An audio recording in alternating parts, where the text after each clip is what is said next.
Shalom, shalom, shalom, and blessing, brothers and sisters. How you doing, brother?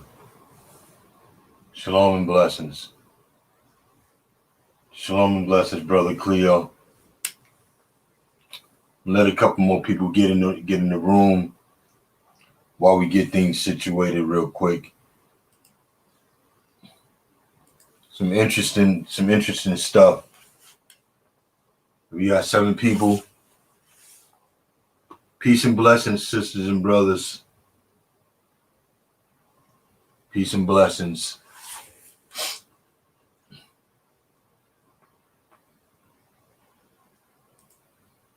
See everybody that's here.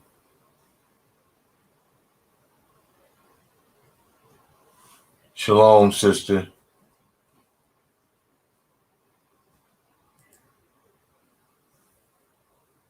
Shalom and blessings, sister.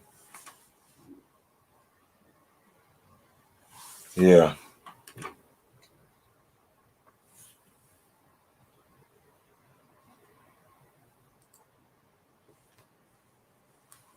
Everything's good, brother. Everything's good. All is well. No complaints over here. Sister Biblical T, how you doing?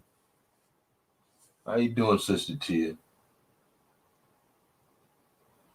I got some good news and bad news for you guys today. It's good news, but it's bad news also. Yeah. it might have went that way. It might have went that way, brother. But I think the guy that we is going to have on here, he decided to flake out, brothers and sisters. The Christian that was supposed to be on here, he decided to flake out and not come and explain his views. So I wanted to take some time to talk about integrity. You know, the scripture says a double-minded man is unstable in all his ways.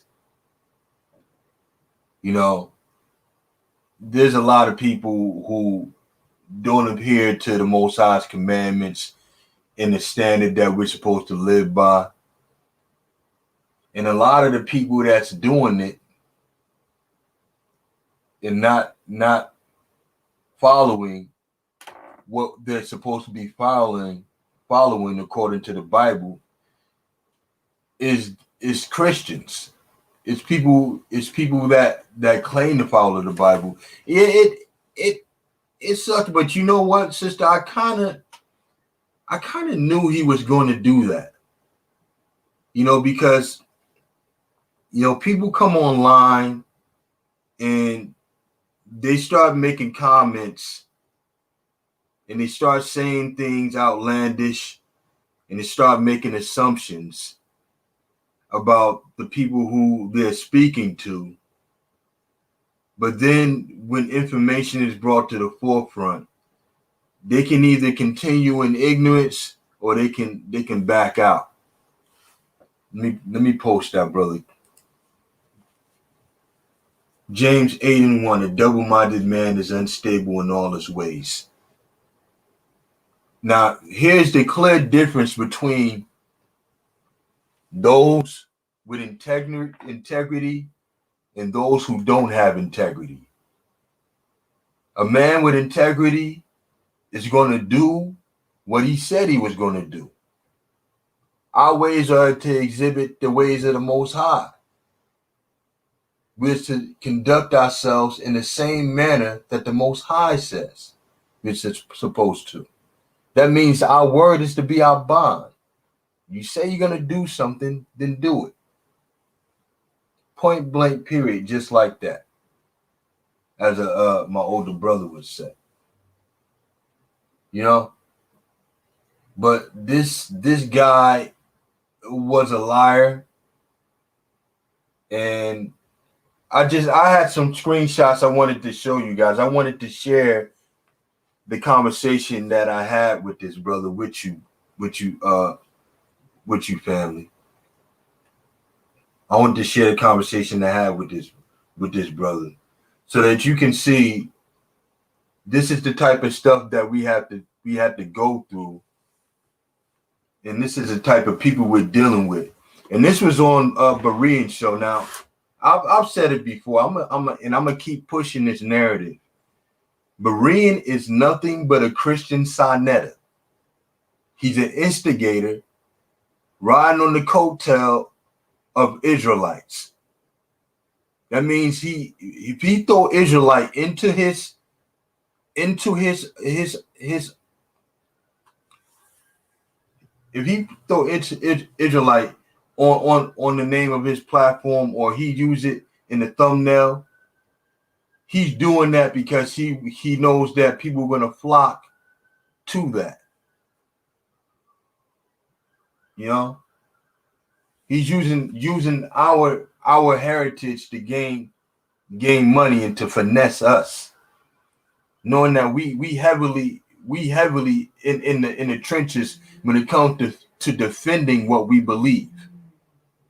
Right, Israelites, we don't run away from anything concerning us proving who we are. So he always throw our name up in there, while at the same time demonizing us and slandering us, and not using just balances and just weights when it comes to Israelites going on his platform and sharing their precious knowledge and understanding. You know?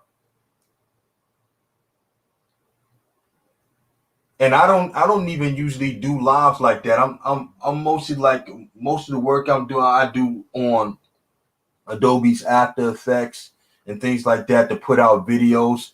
But I wanted to start doing these lives more and more, because our people need an outlet where we can share with each other, so we don't have to go to people like him who's gonna take advantage of us.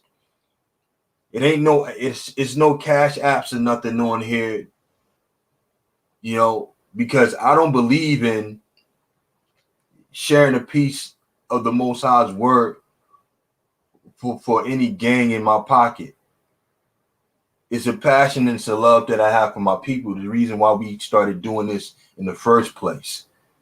Those Second Exodus videos, the series that we've been putting out and that we're going to continue to put out through the grace of the Most High, those were done for our people.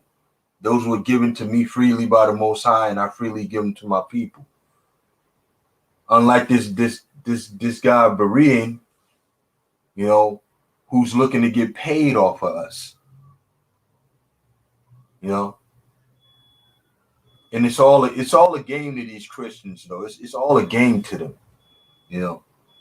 And I want to say this: if we have any brothers and sisters in here that refer to themselves as Christians, I'm not talking about you. All right. And I stand in solidarity with all my brothers and sisters. You know, and your videos are excellent, also, sister. And I want you guys to look forward to seeing me and the sister Biblical T doing some work together too. We got some things that's going to be coming up in the making too. We got so much stuff on the table though, you know. But you can definitely look for some things to be coming out with me and her. You know. So that's me saying that, and I'm a man of my word as we talking about integrity today. You know. And I want to share with you guys the conversation that I had with this brother. Yes, absolutely. She's definitely an excellent teacher. Definitely. But I want to share with you guys the conversation. Yeah, word is bond.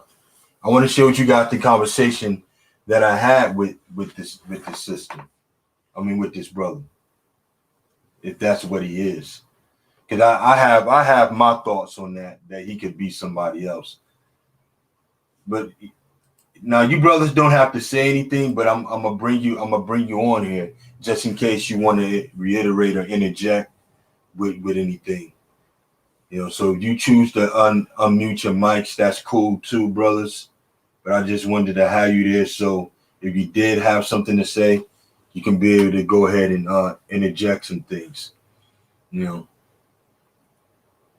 Shalom and blessings, Yankar Yasharal. So the conversation between this brother and I, or this guy who goes by the alias of two names. He goes by the alias of Tim C or Timmy C, and he also goes by the name of Busting Out Bible.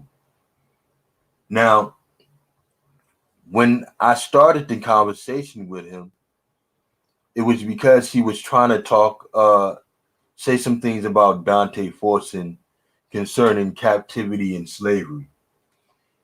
Now, what he was trying to say was captivity and slavery are not the same things. So I came onto the thread and I made a comment. And I said, captivity and slavery is the same thing. And I showed a definition from the Webster's Dictionary. All right. So when I showed the definition of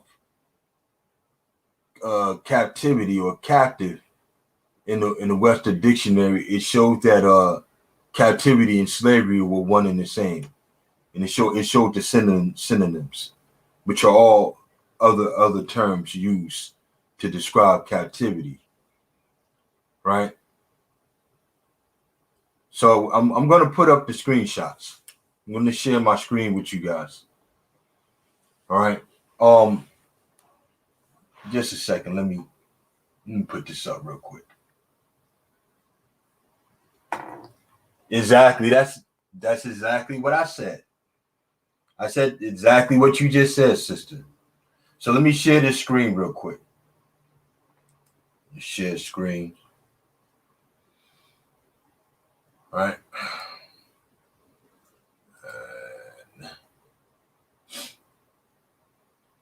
Oops. Yep. So this should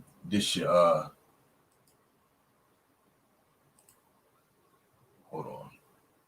Can you guys see it? I don't know if I can, because I can't. Hold on. So I'm going to need one of you brothers to let me know if y'all can see it real quick. Yeah, I can see it. All right, great. All right, so I'm putting it back up. So here's the conversation. I can't see it right now. All right. Can you can't see it now? Oh, for me, both my screens are black. Hold on. I'm gonna stop sharing for a second. I'm gonna try it again. Okay. Let's try this again. All right, so share the screen.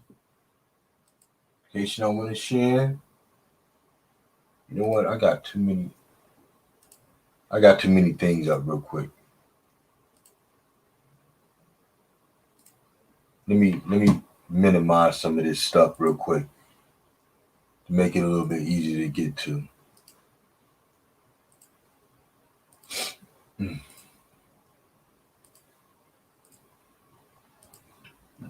It's hilarious, man, when you deal with people and they have such puffed up attitudes, But he actually, and I'm gonna be real, he made the right decision not to come up here and try to explain away the 400-year prophecy, because I was going to hit him with a lot of times. All you got to do, you don't even have to debate people. Just ask them some real some good questions and let people dig the hole. But Here we go. Let's try to share the screen. All right. And I'm going to share. Where is it? Why is G-Force up? Not eSword. Not that.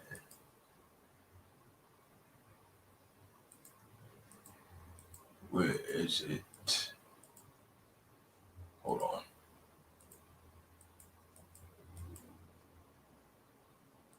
Just a minute. I got to get used to sharing these screens, brothers and sisters, because I really don't. I don't do too well with it. All right, so I'm gonna just share the whole screen with you guys, just so I can get this out of the way. I don't usually like to do that, but here we go. All right, so can you see it? Can you see the screen? Yeah. How about you, brother Cleo? Yeah, it's good now. All right, great. So if you guys can see it, everybody else should be able to see it. Now, scrolling up. Oh, that's just a thumbnail. All right. Yeah. So,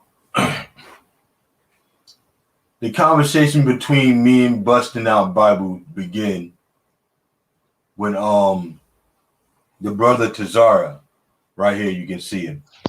Excuse me. Can you do a little bit? Just zoom in a little bit so that we can see the text a little bit more clearly, and maybe we'll remove the video stuff on the right. Thanks. How's that? How'd that look? That's a little better. Zoom a little bit. Yeah, that's good. That's perfect right there. Perfect. Right. Great. So now this is before I knew Timmy C and Busting Out Bible were the same people. All right. So my comment that I made was regarding Timmy C. Now Tazaria, he says, Banya Yashra, look at Timmy, dude, trying to pretend biblical captivity does not mean slavery. Right? So then my response to that was Tazaria, dude, is a clown. Right? And that was my perception of him, that he was clowning. You know, you don't have to be a genius to understand that slavery, bondage, and captivity are all one and the same thing, which I also stated above. So Busting Out Bible says, did you want to debate it live, or was you too scared to face me? Now this was his reply to Cesaro. So I said, I'm going to take this opportunity to see what he has to say about the 400-year prophecy. So I say to him, Busting Out Bible, if you want, we can have you on my channel to discuss the 400-year prophecy. I would like to hear your perspective on that. I only have about 8,000 subs, so it won't be as big as Bereans, but you will have a fair chance to explain your understanding. All right. Now, remember, I didn't know him and Timmy C were the same person. So he goes on and he says this. He said, Bunya, if I'm such a clown, then debate me live and let's see who the clown is. All right. So this is what he responded and said to me. And then he says, I'll get a hold of Debate Talk for you today and set something big up. I'll debate both you knuckleheads at the same time. Do both of you accept my challenge? Yes or no? Right? So I've already invited him onto the channel to have a discussion on the 400-year prophecy. Now, I didn't want to debate. I just wanted to hear his perspective on it. Right? So my intentions was not to debate this guy, but to just bring out and actually really have him be a case study on how to pick apart a false doctrine or false understanding with simple questions, right? So let's go down. Now, something that you would notice here is with Berean right there. Let's zoom that in. This is a joke to these guys. They don't care about the Most High's word. Look at all the laughy faces and stuff. Yeah, right. Now I told him I don't have a big platform. Now I want you to remember what he said right here, busting out Bible, which is also Timmy C. He says, I don't care how many subscribers someone has. Berean only got a couple thousand subscribers too. And then laugh out loud, right? I don't know what's so funny, right? And then Berean, he got to laugh out loud faces too. I don't know where the joke is at. You know, somebody, maybe you guys can let me know what's so funny. You know, maybe my humor or my sense of humor is not as keen as others. So, busting out Bible says this. He says, I'll get a hold of debate talk for you today and set something up big. I'll debate both of you knuckleheads. Again, he says that, right? Now, let's go further down. Further down. And this is where I say, I already invited you to my platform, right? And this is what I say to him. I said, I already invited you to my channel for a discussion. So we can have our discussion there. We can do it according to my schedule. Unlike you, I have a life, and I don't have all day to be jumping online with all kinds of different names. So either you accept my invitation or kick rocks. And then he says to me, I already told you, set it up. I didn't give my email address. What, are you scared to sit down in a formally moderate debate? So you have to stay on topic? So here's the thing. Again, I wasn't challenging him to a debate. I was asking him to come on the channel and explain his understanding. All right. So then he says, but whatever, man. You got my email address. So I'm assuming that he meant to say, let me know you got my email address. And then I say to him, my reply is, no, I did not get your email address. And I send him my email address. I say, here, send your email address to me. All right. And then let me go down further. All right. So zoom in. And this is what I said to him. I said, we can have the discussion on Friday at 11 o'clock. And then I said AM PCT. I meant Pacific Standard Time, though, which he's going to correct me on that. And he said that will work. So he agreed to come on the platform. He said that will work. What do I need to do? Do I need to download any apps like Zoom or anything? Right? So let's go out. Now I say to him, don't worry, I'll send you the link ahead of time. Let's zoom in on that. Let me bring it up some so we can.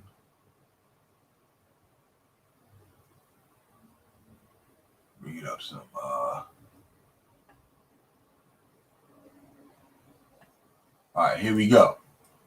So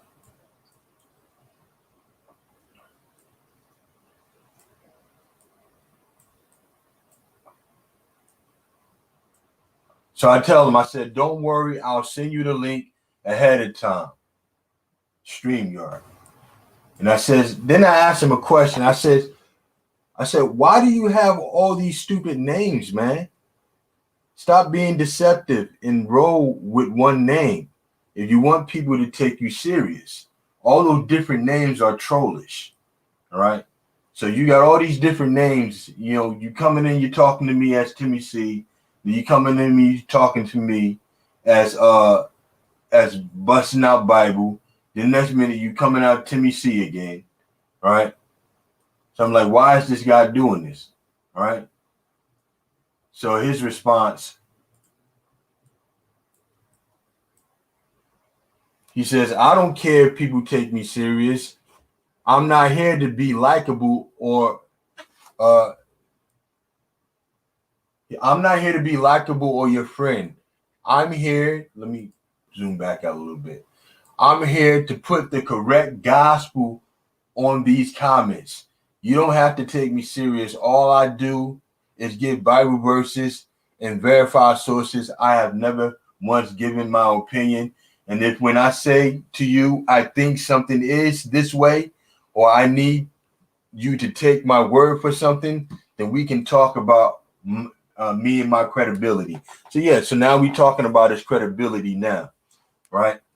And he says, but when I post Bible verses straight out the Bible, you don't need to take me serious. The Bible doesn't lie. The Bible doesn't deceive. So I said, finally, something we agree on. All right. Most definitely the Bible doesn't lie. But you do. All right. So now I said, busting out Bible. I look forward to hearing your understanding of the 400-year prophecy according to the Bible scriptures you bring out. So then he says, Exodus 12 and 40, case closed. Like, and I'm like, okay, we've already decided to have the discussion. So why are you giving me these scriptures? All right. So I said, don't worry, buddy. You'll have a chance to explain. I really want to give you a fair chance to expound on your position. So try your best to refrain from putting out stuff that may aid in you looking unlearned. And then he says, I'm not worried about looking unlearned. We are all learning, and no one is all knowing. Now, I didn't say all of that, right? So then I send my email again because I'm like, man, I didn't send my email, right? And then I asked him, I say, did you ever change your heart? And this is what his reply was. Nah, just not interested. Just not interested wasting my time. For one, your platform is too small. And two, I wanted to have a formal, moderate debate, not some random conversation or some random person's YouTube shaking my head. So as you can see, when you're dealing with these type of people, let me start sharing my screen real quick. When you're dealing with these type of people, right, they have no kind of integrity. All right, a double-minded man is unstable in all his ways. So you go from saying to me, it don't matter how many subscribers I have, to coming and saying my platform is too small. Now, this guy saying my platform too small, and he doesn't even have any subscribers. He has no kind of content on his page. You know, so this is clearly a cop out. This is clearly a cop out because this is the thing. When it comes to putting these people in the hot seat and actually letting them explain what their position is, they can't do it.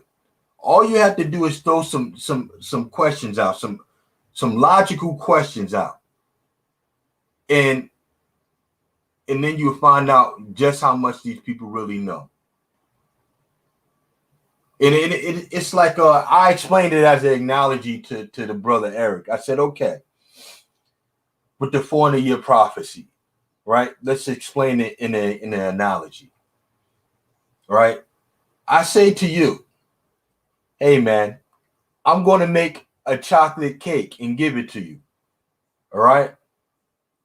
So I come with the cake, right? But the cake doesn't have any chocolate icing on it. And you say, let me get the cake. And I say, the cake is not done yet.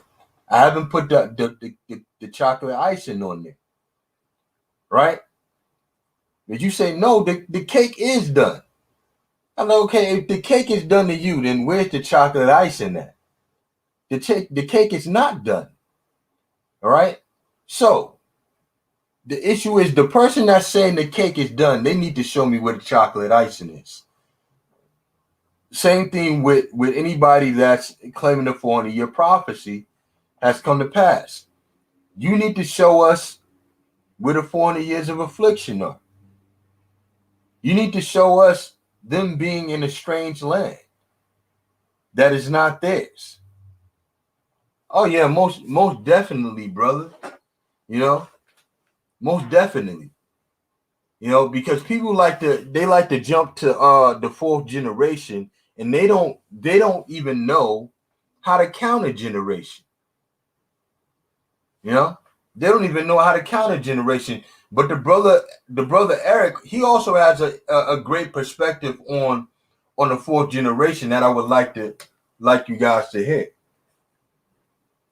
Just give a quick statement on the fourth generation, brother. If you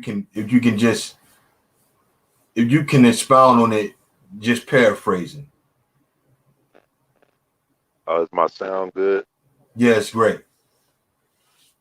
Uh, the Most High told Abraham in the fourth generation, they shall come hither again.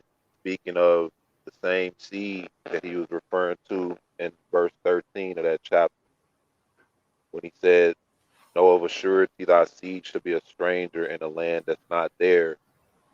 So if we know that this seed that he's referring to in verse 13 is talking about us, then in verse 16, when he says, in the fourth generation, they shall come hither again, what he's basically telling Abraham is that in the fourth generation, they, meaning the same seed that would be afflicted in the land that's not theirs, will come hither again.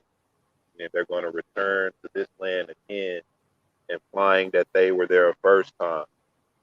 And we know the first time that they were there was when they went in under Joshua. So just to simplify it, that's just to simplify it. We have the understanding further of on the channel that goes more in detail about that. That's just to sum it up. Mm-hmm. So it's a lot of different angles you can go at him. I actually go at him also in a different way, right? I go at him with questions.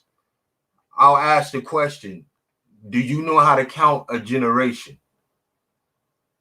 Right. So according to scripture, Abraham would have been the first generation, right? Isaac would have been the third generation. Jacob would have Isaac would have been the second generation. Jacob would have been the third generation. And Jacob's sons would have been the fourth generation. Now, what's the issue with that? What's the issue with that concerning the 400-year prophecy? And I can The, answer that. The issue with that is the Most High, number one, didn't tell Abraham the fourth generation from Abraham. He just said the fourth generation. mm-hmm. So if we know the fourth generation of Abraham was Jacob's 12 sons, at no point did they ever leave the land that was promised to them for an inheritance. They only transitioned from one area to another. Exactly. They left Canaan and they went to Egypt, but they never left the territory that was promised. We know all that was given to them for an inheritance. Yeah. Not only So that, hold on, let me grab.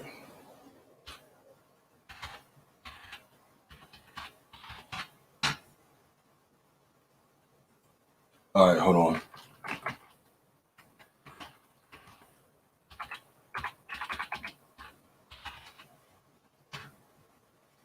All right. Okay. So, all right, go ahead and keep going, bro. Finish saying what you were saying.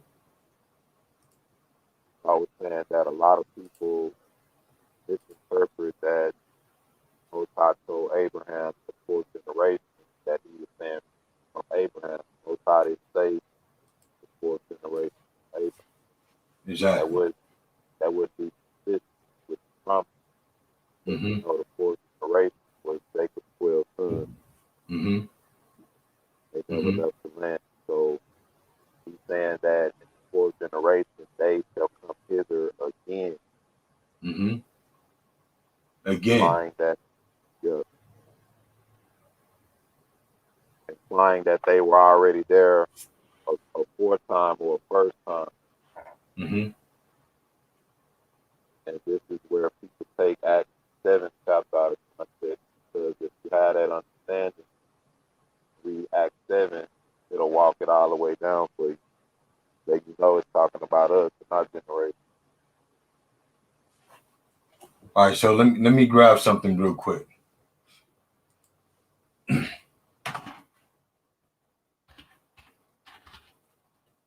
me grab something. All right, this is going into the New Testament here. All right. And this is in Matthew's. Starting at Matthew's 1:1. Right? Now, I'm gonna share my screen with you guys. All right. So check this out. Share my screen. Eastward. Let me know if you can see it. Can you see my screen? Yeah, I can see it. All right, great. Yeah. So the genealogy of Jesus Christ. And then it says in Matthew's 1:1, the book of the generation of Jesus Christ, the son of David, the son of Abraham. And then it starts off the generation starting from Abraham. And it says Abraham begot Isaac, and Isaac begot Jacob, and Jacob begot Judas, which is Judah, and his brethren. All right, so when we count that, you got Abraham being 1, you have Isaac being 2, you have Jacob being 3, and you have, it says Judas, but it's Judah and all his brethren, right? Now, the issue with their understanding is this. If Judah and his brethren were the fourth generation, right? And you're trying to use the fourth generation to say that the afflictions didn't happen in Egypt. The issue is this, right? Exodus 1:6 says, and Joseph died, and all his brethren and all that generation. All right. And it says, and the children of Israel were fruitful and increased abundantly and multiplied and waxed exceedingly mighty, and the land was filled with them. And then you see what it says next. It says Pharaoh oppressed Israel. And then it goes and it says, now arose a new king over Egypt, which knew not Joseph. And he said unto his people, behold, the people of the children of Israel are more and mightier than we. Come on and let us deal wisely with them, lest they multiply and it come to pass that when there falleth out any war, they join also unto our enemies and fight against us, and so get them out of the land. Now, I'm gonna stop sharing. Now, the issue with that is the fourth generation. If the fourth generation started with Abraham, and in Joseph and Judah and all his brethren were the fourth, that means they died before any affliction started. So when we talk about the Most High saying the fourth generation should come hither again, it must mean something other than the actual fourth generation that you think it does. Which leads off into the brother Eric, what the brother Eric was saying.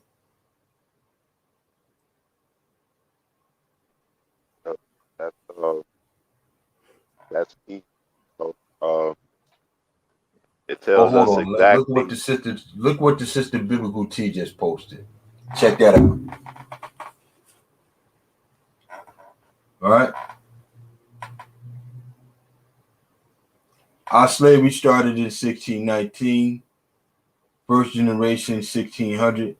Second generation 1700s. Third generation 1800. Fourth generation 1900. I was born in the 1980s. I now claim my identity. It is so simple. But that's the thing. There are multiple ways of determining what a generation is. But what these people are not telling us, what they're not doing, they're not defining what the fourth generation is. They're just saying the fourth generation, and they're using that as a means to try to discount the affliction that has nothing to do with it. But go ahead, brother. What you was gonna say? This is something good. Also, I feel to kind of get everybody to think about. We talked about this one commandment. The Most High said He visits the iniquities of the fathers on the children to the third and fourth generation. We never Mm-hmm. came to any kind of conclusion with that, but that's something that kind of stood out in a way. So why is Exactly. the Most High saying to the third and fourth generation, Exactly. those that hate? Mm. Exactly.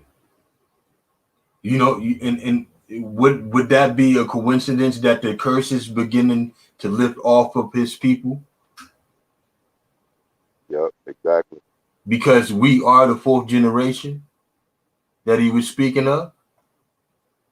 You see that?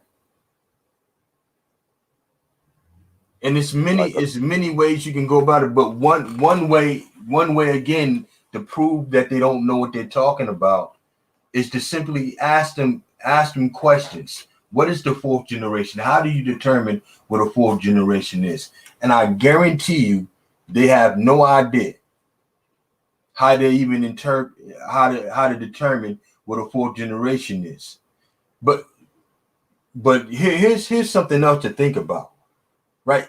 Even if we wasn't determining what the fourth generation was or who they were, how does that answer the point of contention? How does that answer the fact that 400 years was not accomplished in Egypt? Hold on. I'm sorry. Scammers. Um, so that doesn't answer the point of contention as to where's the 400 years of affliction in Egypt. You see that? But they, this what's that? I want to also too. Those people, they kind of contradict themselves because they will say that the 400 years of affliction happened in Egypt, right? Mm-hmm. And at the same time, they will start the 400-year count with Isaac. Yeah. That's a But good point about Egypt. I want to bring just two precepts right quick from Zechariah 10 and 9 and 10. And it reads like this, and I will sow them, verse 9, and I will sow them among the people, and they shall remember me in far countries, and they shall live with their children and turn again. mm, Verse 10, and I will bring them again also out of the land of Egypt, and gather them out of Assyria, and I will bring them into the land of Gilead and Lebanon, and place shall not be found for them. mm, And so I can read verse 11, but if you look at that, he says that he will bring them out of the land of Egypt. But then in verse 9, he talks about, you shall remember me, and they shall remember me in far countries. So that precepts with the overall scattering from 70 AD all the way up until now. It also precepts with the transatlantic And it also precepts with us coming under this understanding now. It's not by accident that all over the earth that people's mind have been flipped. Even before COVID, you had numerous people that were in the church, their mind has been flipped to saying that, hey, you know what? Although I'm Islam, I'm an Israelite. Although I'm a Mormon, I'm Israelite. You know what? I'm an atheist, but guess what? According to this book, I'm an Israelite. Mm-hmm. And my hosts is they gravitate even away from that and just say they're Israelites, and that Israelites that understand who they are, put this religious aspects away, because it's all these religions are nothing but cultural appropriation. You know, it's just there's no new thing under the sun. The same way they steal our ways today, they've been stealing our ways. You know, they stole our records, and they want to culturally appropriate our culture as being Israelites. You know, but the integrity of these people is none. They have no integrity. They're not trustworthy. Um, you can't trust these people to stand by their word. You can't trust them to stand by their word, and their hermeneutics concerning the scripture is off. And I was explaining that to the brother Eric earlier, that when you come into contradictions, you know, of the word, then you're obviously dealing with a situation where you're misinterpreting something, you know. But these people, what they'll do is they'll say, okay, this puzzle don't fit, so there's something wrong with the piece. I'm just gonna leave this piece out. And that's not the way it works. You have to have hermeneutics with your scripture. The guiding principle is that when the Most High says something, that's what it's going to be. Well, let me post a couple of these right here. First, sister Biblical T, she says the curse of Deuteronomy 28 happened throughout the dispensation of time. Deuteronomy 28 and 52 is 70 AD. The final curse with Deuteronomy 28 and 68, which and lines up with the prophecy in Genesis 15. Absolutely. They should be carried away in Egypt by ships. Right? And that's confirmed in Acts chapter, where it says they would bring them into bondage.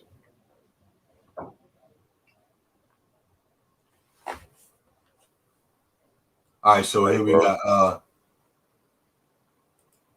Hefine. He says you can't count 1619 because at 100 years that completes a generation. That's why 1719, 1819, 1919, 2019 COVIDs arise towards the end of that year.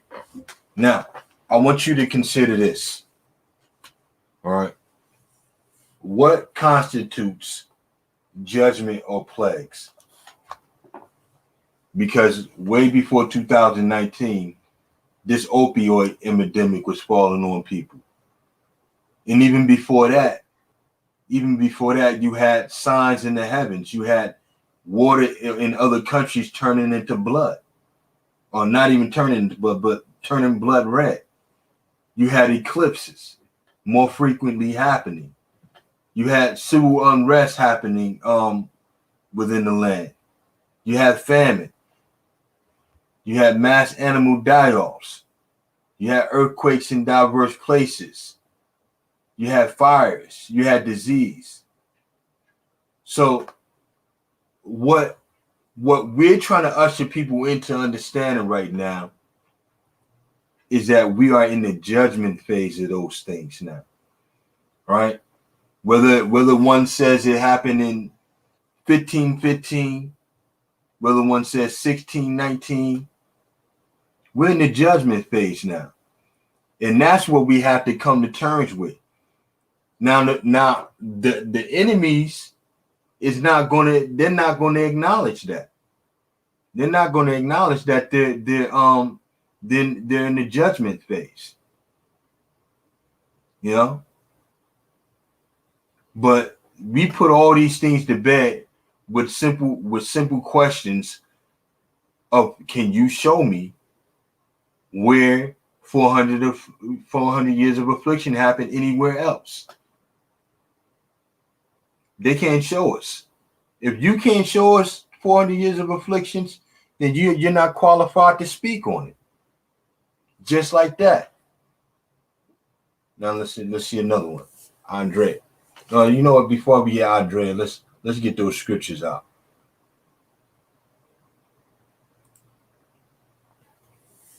Isaac, the second generation, was born when Abraham, the first generation, was 100. So, to Abraham, a generation would be 100 years. Two witnesses of 400 years in verses 13 and 16. Verses 16, 15 and 6, 13 and 16 of what chapter? In Genesis?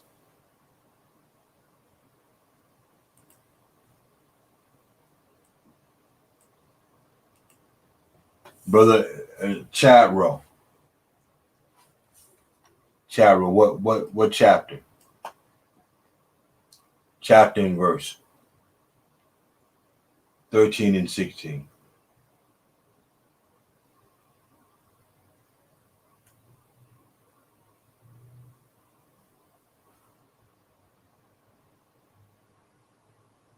Yeah, opioids is still number one amongst them. They're still dying. And how do we know that opioids is a part of the plagues? How do we know that? You know how we know? Because opioids is a part of the passing of the cup. The same way the crack epidemic ravaged our communities, now it's ravaging them. Plagues and curses are one and the same. We did a video on that showing that the plagues and the curses are the same things. So when the Most High talked about passing of the cup, he was talking about passing the curses over. And those same curses that are being passed over to these people are referred to as plagues. Now, in the Targums, it's also one that's revealing in what it says. It says 250 plagues will hit these people. 250 plagues. Genesis 15, 13, and 16. All right, let me get it.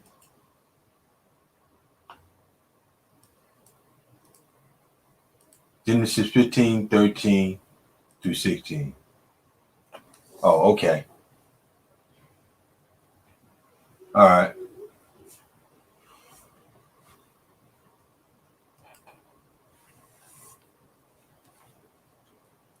So you're saying that Abraham and Isaac, from Abraham to Isaac, was 4 generations?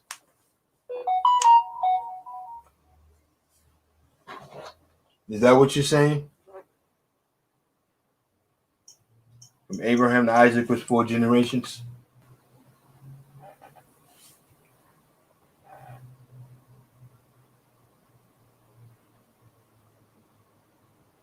Mm-hmm.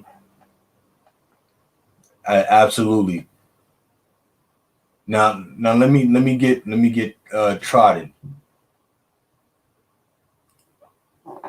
Trodden. The Most High said we will be conquered by a foolish nation.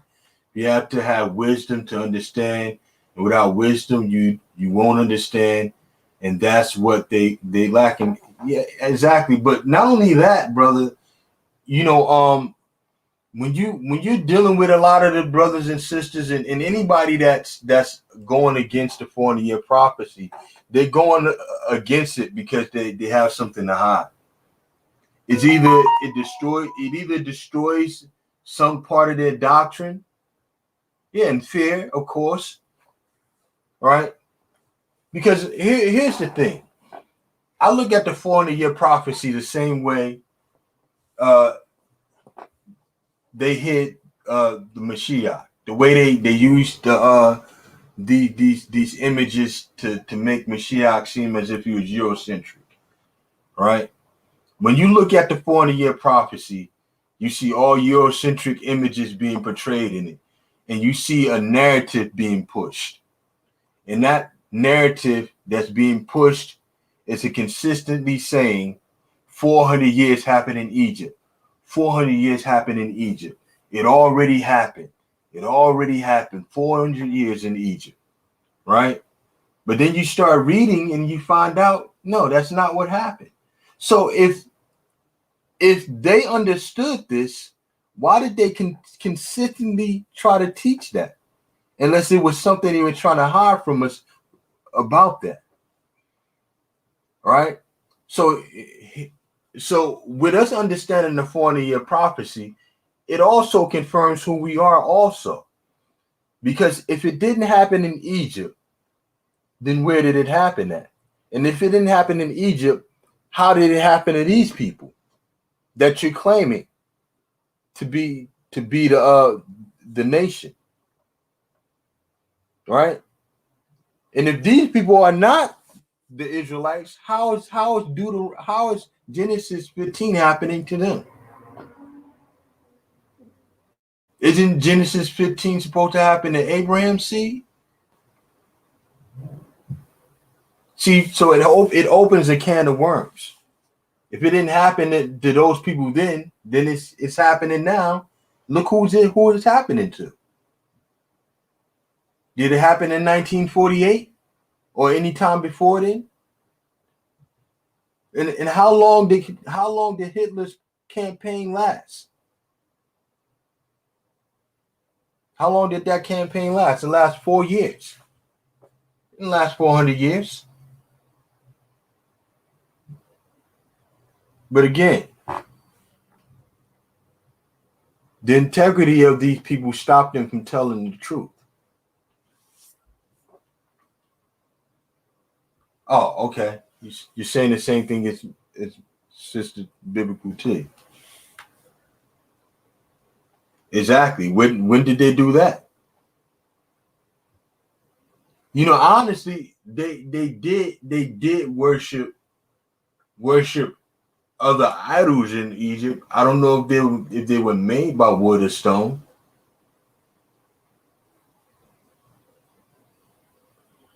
There's another one. Who was a major contributor to the slave trade? Right? So you have this guy Tim C, and I'm just a speculation that a brother brought for. Tim C could be anybody. He could even be Vocab Malone for all we know. You know, he could be anybody. But one thing for sure is, and I don't even like talking like this because it sounds puffed up. But he ain't want no smoke over here, bro. You know, I would have loved to have him be the case study though, because what I've learned is all you got to do if somebody got a false doctrine is let them speak. You know, Look, and I've done it before, huh? I was gonna tell you to save that as a guessing game for the audience. Oh man, I should have. Hey, it's anybody's guess because the thing is this, right? I'm gonna show y'all something, right? Now, Tim C. Hold on, I'm gonna share my screen with you. I'm sharing my screen. What we got here? Windows applications.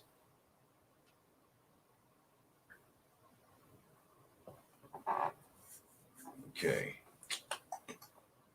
Is there a way of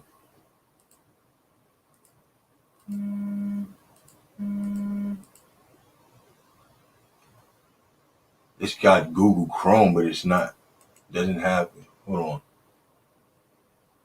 Okay, hold on. See if I can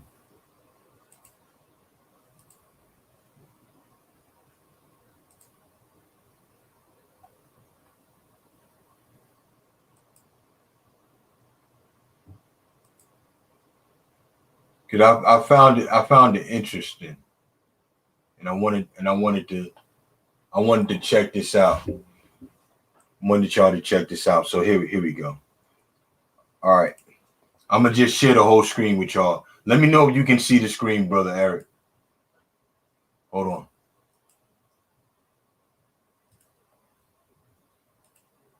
All right, so can you guys see the screen? Yeah, I can see it. All right, so here you have Tim C, right? And this assistant, he got one subscriber, right? And he has no videos that he's put up, right? So this tells me this is obviously a troll account. He's just using it to troll people, right? And there's one comment. I don't know if I can see a comment. Let me see. And it says here's the video proving Christians made Trump the God of Christianity. YouTube titled "Church Preaching Shocking Denominator Blasphemy Proof." Now, somebody named DN posted this, so this was not by Tim C. But also, here we see that Tim C created this account in November the 21st, 2020, right? And when we look at his other one, it's even earlier than that. His other account is in this month on the 9th of January, 2021, right? Now, let's go back here. Okay, this is what I find interesting. This guy, Sam Montaigne, right? So it says open Skype Q&A, Yasser, Hadid, and Jahid in Mark's gospel, right? Why do I find this guy interesting? I find it interesting that Timmy, who has no subscribers or anything on his page, happens to have the same guy that that Vocab Malone has on his page. This guy right here. Vocab is posting his stuff, right? By Sam Shimon, right? Sam Shimon right here again. Same dude. So I think that's an interesting coincidence. It's not concrete evidence, but this is to say when you're dealing with these trolls and you're dealing with these people who don't have no kind of integrity, it's no telling who these people could be. It's no telling who these people could be. It could be Vocab Malone.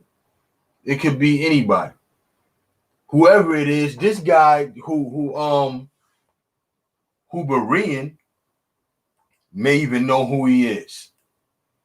He doesn't respond to Berean doesn't respond to logical questions in scriptures, but he puts up a laugh out loud sign or smiley faces with the comment that some random dude makes.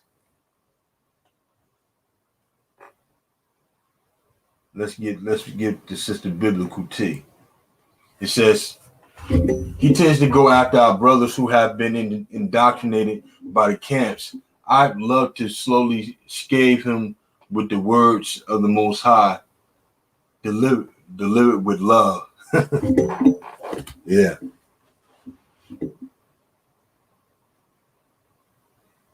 Yeah. But I'm gonna go back to what the brother cleared. These dudes deserve none of our attention.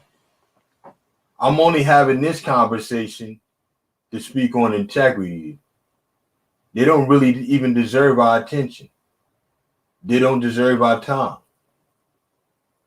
Because their whole thing is not to bring out truth. Their whole agenda is not to make sure that people understand what's right or wrong.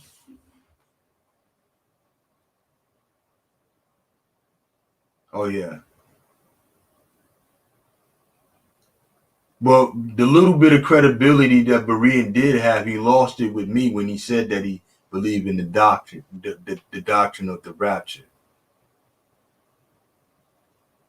You know, he lost what little bit of credibility he had with that.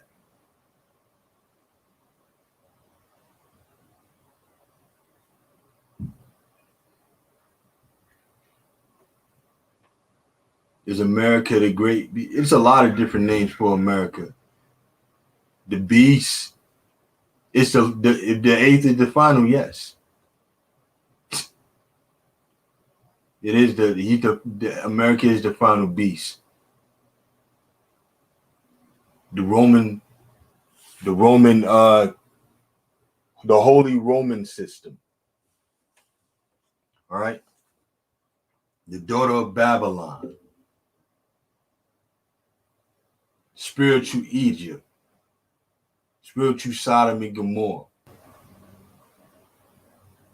All right, so it has all those names. It encompasses all those things. The eighth beast. Yes.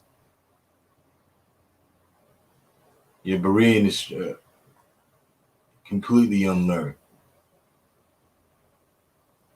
Hey, bro. Yeah.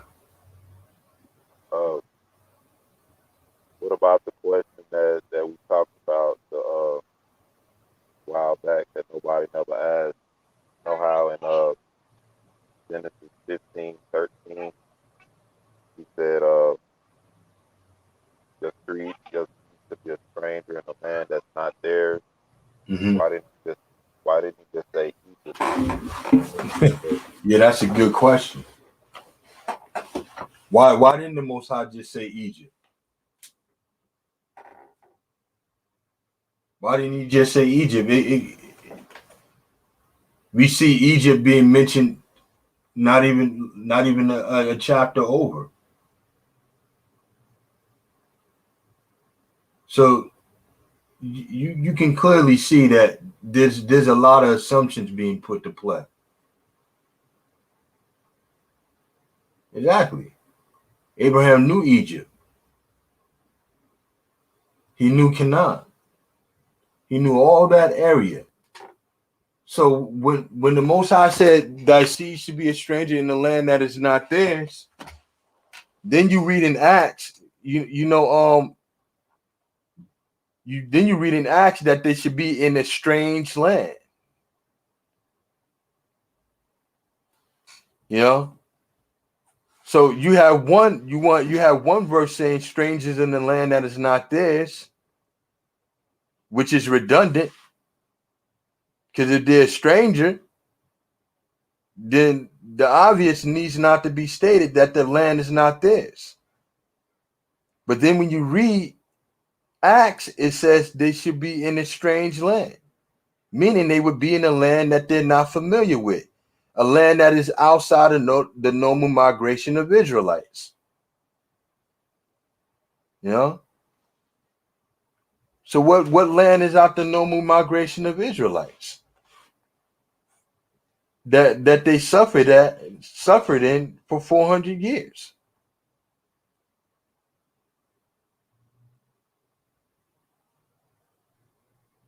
Yeah, Egypt wasn't strange to us. I don't really understand why a lot of people would try to disprove it or speak against it. What would it disprove on their part, doctrine wise? Well, you got a couple of different things. For one, you got a lot of doctrines coming out where brothers and sisters are talking about spaceships coming to get us, you know. But the Most High said after 400 years in the judgment that he would bring us out, meaning that we would physically leave this place and go into the wilderness. There's no new thing under the sun. And then you got the doctrine of the doctrine of flee into the flee out of Babylon or leave. But according to the scripture, he's going to bring us out. And that the Exodus will overshadow the first one. How is our Exodus going to overshadow the first one, where people won't regard the first Exodus if we're trickling out little by little? This is something that all nations will see happening and stand in awe at the power of the Most High that He did it. They should say no more that the children of the Lord liveth, that brought up the children of Israel out of the land of Egypt. But the Lord liveth, were brought up and led the seed of the house of Israel out of the north countries and from all the other countries where He scattered thee. And I had to explain to another brother also, when we talk about the second Exodus, we're not discounting our other brothers and sisters. America is the epicenter, though. It is the place where the Exodus will start. Notice it says out of the land of the north and the other countries where He was scattered. So the land of the north was emphasized. It was a focal point within that verse. All the other places where they were scattered wasn't even mentioned within that verse. It's just like all the other places where they were scattered. But the land of the north was mentioned. It was the land of the north, and then they said the north country. And this Exodus was to overshadow the first. You know? So it's not that we disregarding all our other brothers and sisters. We're just saying this is the epicenter. This is the place where the 400 years of affliction would be accomplished. You know? And then there's the question, like everybody always thinks that all prophecy that happens it pertains to all of Israel. It doesn't. All of Israel did not go into captivity by slave ships.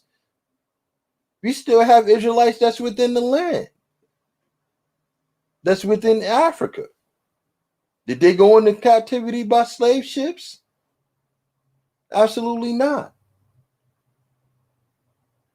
So there's something specific that had to happen. You know?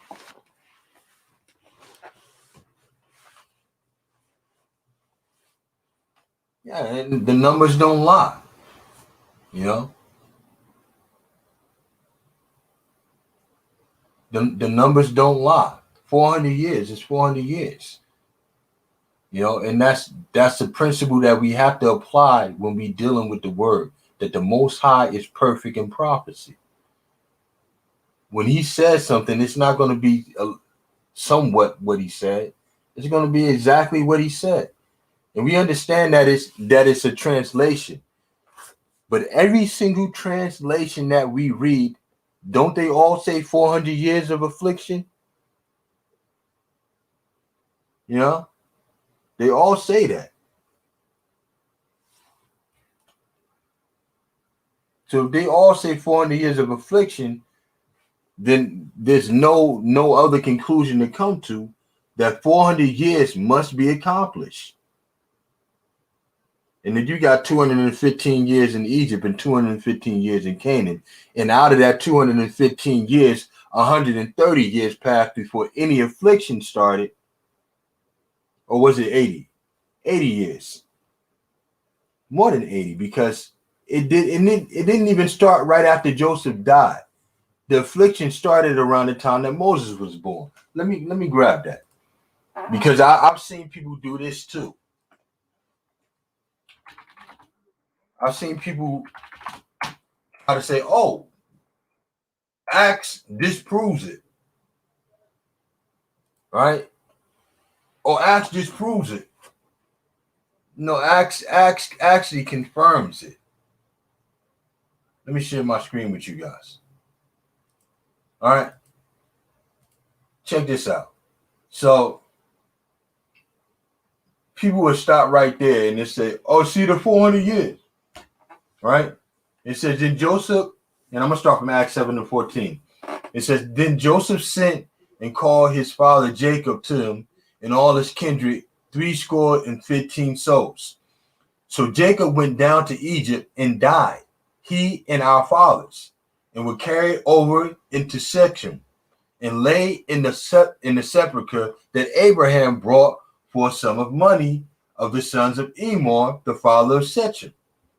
But when the time of the promise drew nigh, which the Most High had sworn to Abraham, the people grew and multiplied in Egypt. And they start right there. See, that's the promise. No, that's not the promise that he was talking about. That wasn't 400 years of affliction. And if you read further, you find out that's not what he was talking about. And it says, till another king arose, which knew not Joseph. The same dealt subtly with our kindred and evil entreated our fathers, so that they cast out their young children to the end they might not live. Now here's the barn burner right here. Next verse.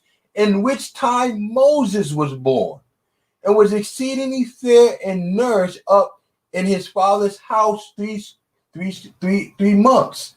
Now, if Moses led the children of Israel out of Egypt at age 80, and the affliction started around the time Moses was born, how do you get 400 years of affliction out of that?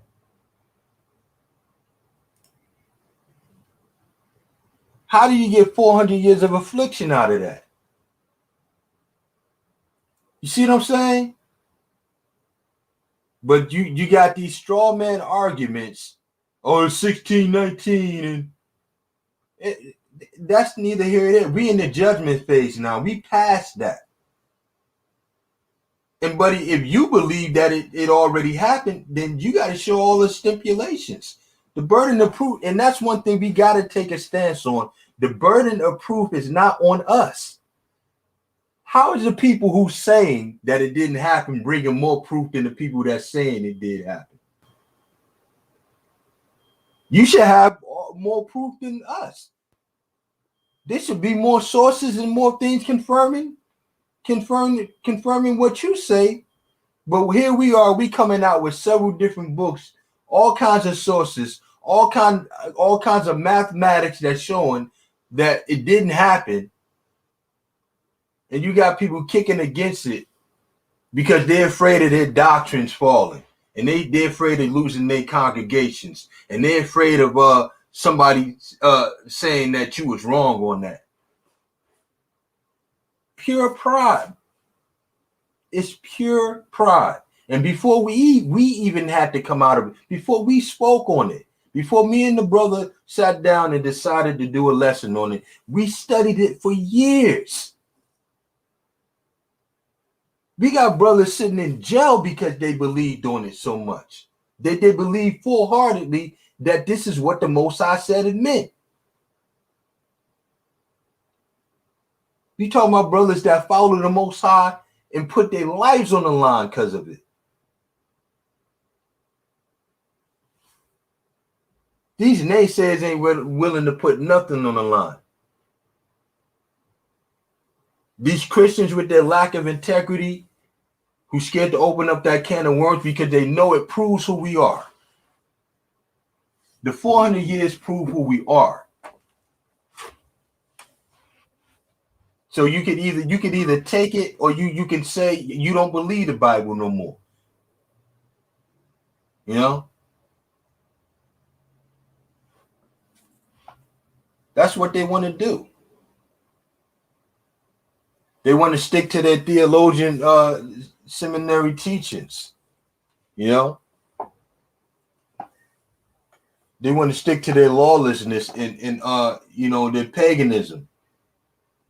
They want to adopt another wicked culture, and they despise their own heritage. Mike Holloway. You know, something's wrong with us telling you that pork is wrong according to the scripture. But if a doctor tell you, hey, you keep eating pork, you're gonna die, I bet you stop eating it. You know, the doctor say, look, Mike, the pork is killing you. You got trichosites, you got roundworms, and you got tapeworms in you. And that's just what we see in your stomach and your guts. It's no telling what's going on in your brain, Mike. Stop eating the pork. But you know what? Also, when you deal with that type of stuff, and that when you take things into your body like that has parasites don't just devour your body. They control your mind also. You got parasites in your brain, they'll start to dictate what you eat. They'll start to influence your brain to eat those type of things. That's going to bring more parasites into you. Hey, bro, can I make a point real quick? Absolutely, bro. A lot of people will justify eating swine and all that by what Christ did, and if that's the case, his death on the cross should have changed the effect that these things have on us when we eat them. Mm-hmm. That's what we're going to start doing lessons on the practical understandings of the law too. You know, the law had practical reasons to it. You know, the Most High told us not to do things and not to eat things. It was practical reasons for these things. You know, Right. So if we can justify it, then we should have different effects from. It shouldn't be affecting us like that if it's still, if it's not against what the Most High want us to do. mm-hmm. They liken a swine's digestive system to humans. You know, now because of our digestive system, we're highly susceptible to parasites. You know, because when we eat the food, our digestive system isn't that advanced. It doesn't break down certain things to a degree that other animals can break them down. You know, so when you have an animal that breaks its food down the same way that we do, but this animal eats everything and anything that it comes across, whether it's rotten or whatever, right? This animal is going to be filled with parasites. It don't matter if you raise it in the farm or what. It's going to have parasites. And you eating this animal, and this animal is designed to take in these parasites. That's what the swine is designed to do. To take in parasites and harbor parasites within it and continue to eat and live with those things in it. We're not designed to do that though. And we're eating that animal. You know? So it's a disgusting animal. Everything had practical reasons for it. You know, even the fact that Most High said a man should not lie with mankind, that is unclean. These type of things cause degradation within your society. It causes diseases and things like that to become rampant within your society. You know, look at us today. You're not supposed to lay with animals. It causes diseases, right? Now you got diseases within society where we're supposed to be fruitful and multiply, but you got to be careful doing that because you catch diseases. Why? Because somebody wanted to sleep with something that they weren't supposed to sleep with. And somebody wanted to put something where it's not supposed to be put. You know, these things were reproductive organs meant to bring forth life, not to go after the lust of your flesh and just do. It's disgusting, man.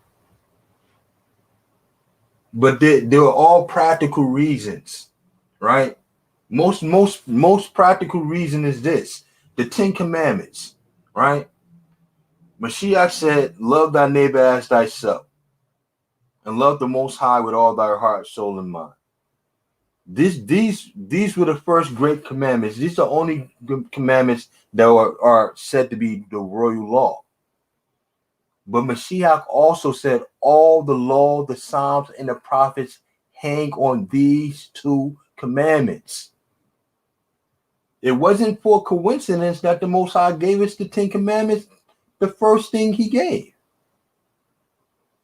Why? Because if you don't have a foundation of civility, if you don't have a foundation where you can trust one another, if you don't have a foundation with just balances and just weights on how you deal with each other, you can't build anything from there. You can't build a society and a government off of nothing.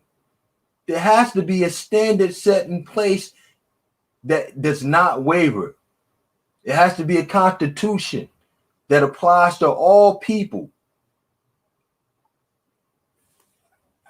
So all the laws and statutes that we developed and our forefathers developed from that point on was based off of those principles. Those that cannot be broken. You know? But I think that's one of the most important laws that we have to start putting into play amongst each other so that we can build. We have to build. That's why we're coming out to build the kingdom. You know? So we have to put these things into play. We have to start following these 10 commandments.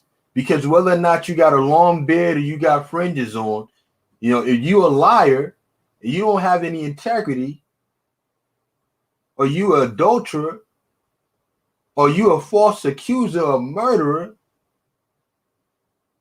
you're no good to bring in the kingdom. You can't be trusted.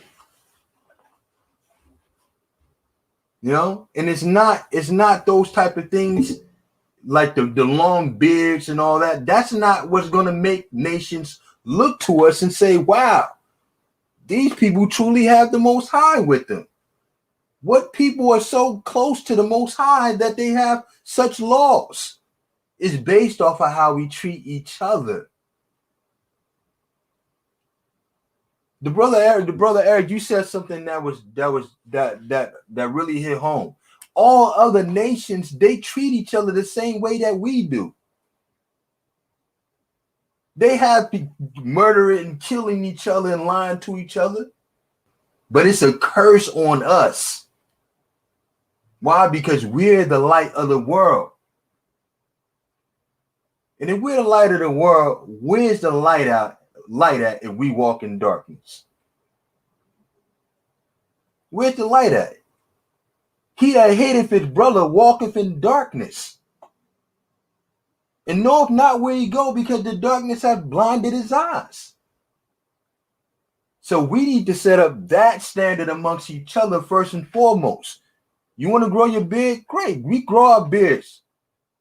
But the standard, what hangs on all the laws and the prophets hang on the 10 commandments, the royal law. That's our foundation, and that's what Mashiach came to show us.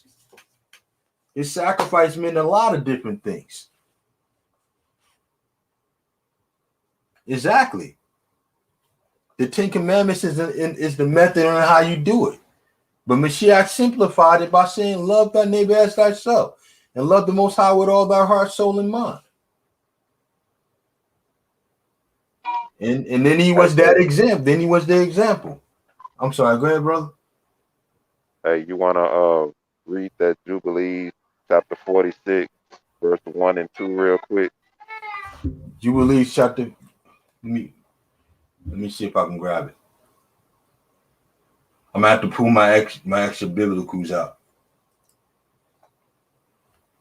Give me a second. Let me see. Jubilees.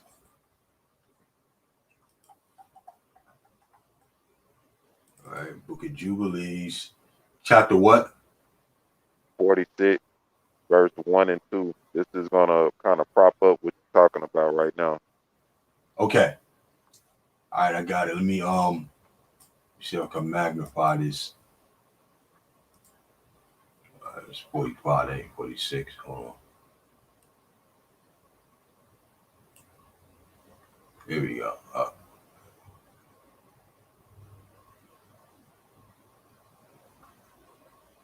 What is this? Why is it doing that?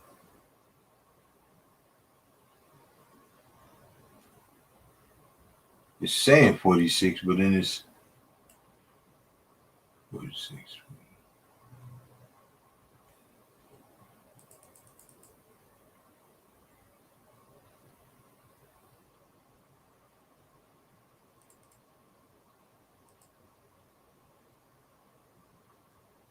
Do you have it out too?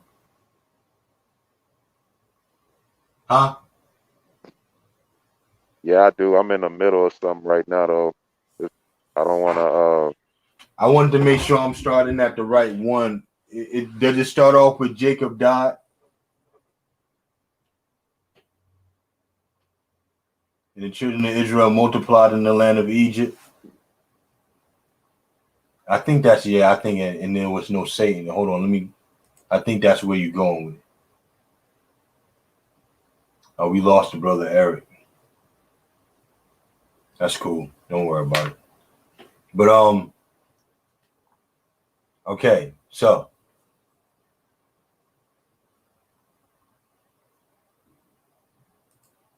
Yeah, I lost you because you talking now. This is supposed to speak something to the point that there was no Satan around, right? Yeah, just kind of going into detail about how it was then and how we need to be now, people.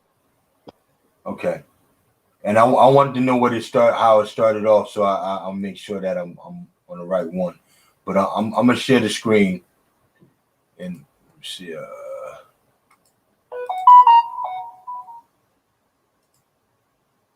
said books, but hold on.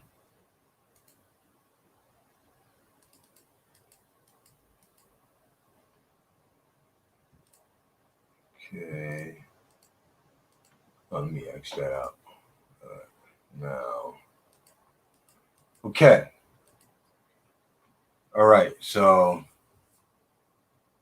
you share the screen. Yeah, what do I have? That's books. All right, so I'm gonna go ahead to Jubilees. Can you see it? Yeah, I see it. And it said chapter 46 right here, and it says, "And it came to pass after Jacob died, the children of Israel multiplied in Egypt, and they became a great nation, and were of one accord in heart, so that brother loved brother, and every man helped his brother, and they increased abundantly and multiplied exceedingly." And it says 10 weeks of years, all the days of the life of Joseph. And there was no Satan nor any evil all the day of the life of Joseph, which he lived after his father Jacob. For all the Egyptians honored the children of Israel all the days of the life of Joseph. Is that it? Yeah, that's it. Yeah. So if you notice within this this paragraph, right? It says that brother loved brother, and every man helped his brother, and they increased abundantly and multiplied exceedingly. All right, so that right there, the the the increase, right? The abundance starts with how we treat each other. That's how we become a fruitful nation. That's how we build. That's how we become the leaders. Yeah, we hear that a lot too, Brother MJ Lee, 613 laws. Can somebody tell me how many laws you got in America? Post it. Somebody post how many laws we got in America. If you don't know, say I don't know. Put up I don't know. Or no, put a 2 up if you don't know how many laws we got in America. Hey, bro, I heard somebody make a point one time saying that it's really not 600 and something laws Yeah. because a lot of the laws repeat themselves, Mm-hmm. or a lot of the laws are rooted within the same principles, you know. So it's Mm-hmm. really not, Uh-huh. Yep. especially when they all can be boiled down to 2 laws, Mm-hmm. really only 2. Yeah. Now you got Yashadet. Is that right? Yashadet, Yashadik, or is it Yashadet? Yashadik. I'm hoping I got your name right, brother. Yashadik says 20,000 laws. That's a lot of laws, huh? Now you don't hear anybody say anything about these 20,000 laws that you got to keep within America. You know why? Because the population understands that not even all those 20,000 laws don't even apply to the common folk. You have laws of circumstance, all right? Meaning that if you're not a part of that circumstance, that law doesn't apply to you. All right? If you're not a doctor, why are you worrying about the laws that you have to follow when doing surgery? If you're not a cop, why are you worrying about the laws you have to keep when arresting or detaining someone? If you're not a judge, why are you concerned with the laws you must follow according to the courts? If you're not a lawyer, why are you concerned with the laws you're supposed to keep as a lawyer? Now, the same way you look at laws in this society is the way we're supposed to look at them when we read the Bible. But we have to get rid of that religious mindset.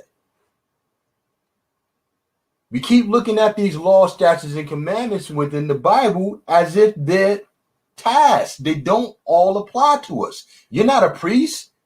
You won't be doing sacrifices. Those laws don't apply to you. You're not a farmer, then those laws don't apply to you. You're not a doctor, those laws don't apply to you. You understand what I'm saying? And within the circumstances, you don't have to deal with a certain law. But people want to make the Most High's law seem as if though they're not righteous and they're not right, so they present them to you as if they're tasks. Oh, yeah, 613 laws. Oh, you keep the laws, statutes, and commandments of the Most High? You know there's 613 laws, right? Like, hold on, bro. 613 laws for who? The law is done away with, brother. We don't got to keep those laws. You ain't going to put me under the curse of the law. Do you know what the curse of the law is, brother? It said the curse of the law, right? Curses everyone that hangeth on the tree. The curse of the law is the reason why you not being stoned for what you talking about right now.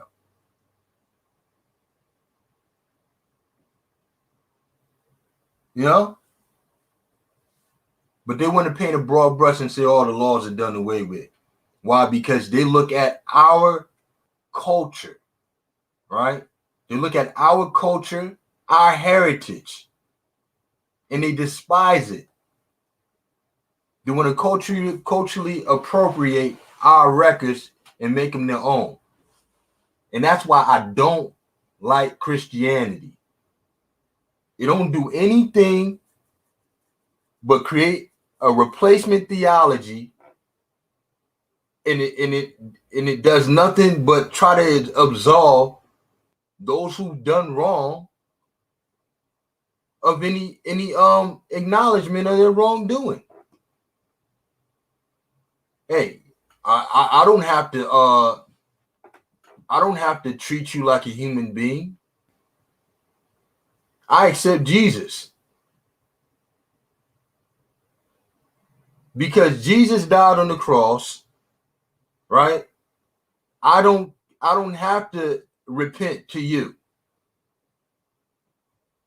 right? I don't have to.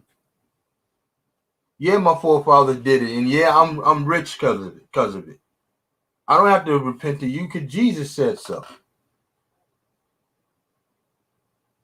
And when it's all said and done, you gotta die, and I'm gonna be raptured out of here to go up into heaven with Jesus. That's why I don't like Christianity. I don't like any religion for that matter. None of these religions are for us. They're all wood and stone. That's the difference between Israelites and all these religions. The Most High, when he spoke to our people, he had no similitude or image. It's our culture. People ask me, "You're Messianic?" Oh, I'm an Israelite. What kind of Israelite are you? Abraham, Isaac, and Jacob one. The one that came from Abraham, Isaac, and Jacob. You mean what kind of Israelite am I? You know? I don't like Christianity. That don't mean that I don't love my brothers and sisters that are Christians. You know, those who are reaching to try to find truth. You know, because it's a lot of people that's creeping in underwear, spy out our liberty, and sow discord amongst us. Berean, Hey, huh? it's only two types of Israelites: informed and uninformed. Mm-hmm. Exactly. Informed and uninformed. You got these guys like Berean and Alton and the whole UA community just deniers of the truth. Just straight up deny it. I'm not into, as you know, brother, I'm not into debating and whatnot because I believe that we don't have anything to prove to anybody, whether it be someone that looks like me and you or someone that looks like a heathen. Mm-hmm. The thing is this, we can prove what we believe through the book, and the book speaks for itself, so therefore we don't have to prove anything. But I'd like for them to, at this day, prove the rapture doctrine and that whole theory, because right now we saying that after the 400 years, and we were saying before the 400 years that stuff was going to start going crazy, and it has been proven so. But can they actually prove the rapture doctrine or prove any of the stuff that they believe? Because they still here right now. You know what they're gonna do, right, bro? They're gonna sit you in the room. They're gonna give you a chair. It's probably gonna be just one chair just for you to watch by yourself, and they're gonna put on Kirk Cameron and Left Behind. That's the extent that they can prove it. That's Okay. all they can do. Oh, okay. So you gonna listen? They can't do it biblically.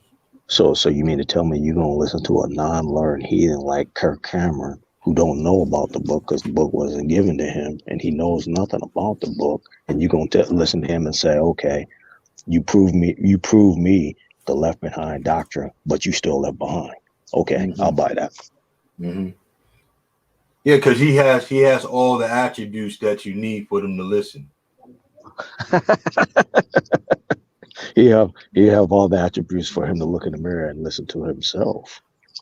Yeah, Kirk Cameron do though. In order for them to listen, you have to have a certain complexion about you. Yeah, but you know what's interesting about that is that people that look like me and you will be following this fool to the path of ruin. You will be in a burning building and everything burning around behind you. I don't know if y'all have seen the cartoon where you got this dog-like character. He's sitting on the chair and everything is burning up around him. You have a Negro doing that, listening to this fool Kirk Hammer, because they believe in this whole psychological thing that the Most High did to us, and that psychological thing is Christianity. Because if you go back to the book and you look at when the book says they were first called Christians in Antioch, well, what was they called before? I keep asking everybody this question. You did a great breakdown on that, on what that means, and you may want to bring that out for the topic that we're talking about today. What was you called before Antioch? And then what is the true definition of that word Christian? Yeah, what was it? And who told you to choose Christian? You know, you had a lot of people don't know that the word nigger and Christian are one and the same.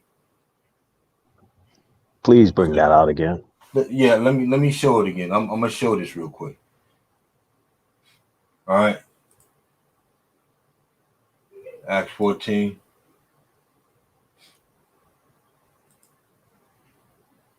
All right, so I'm going to share my screen with you. All right. Share this again because we gotta ask this question when we talk to brothers and sisters. All right. Because one word is offensive and another one's not. All right. One word they get offended at, but they both mean the same thing. So can you guys see my screen? Yes. All right, great. All right. So it says in Acts 13:1. Now there were in the church that was at Antioch certain prophets and teachers, as Barnabas and Simeon, that was called Niger, and Lucius of Cyrene and Manaen, which had been brought up with Herod and Tetrarch and Saul. Right? Now, the focal point is this word right here. This word right here. Now, when I first came into the understanding of who I was, people were telling me this word was called Niger. But then when you look into the Strongs, look at the pronunciation of it. See that? Niger. And then it says Neeger. So the pronunciation of it is Neger. Neger. Right? Now, but even more importantly, right? It says of Latin origin, black, Neger, a Christian, Neger. So here's the issue, right? You got all these people. I'm a Christian, right? You're a Christian, right? Neger and Christian is the same thing. Do you mind me calling you a Neger? Would you mind if every time somebody seen you, according to what you would believe, and address you as a Neger? Would you like that? Who decided that Christian was the name you were supposed to take on then? When they both mean the same thing. When they're one and the same. Do me a favor, bro. Go to 1 Peter 4:16 and read that in context with what you just brought. 1 Peter 4:16. Let's get it.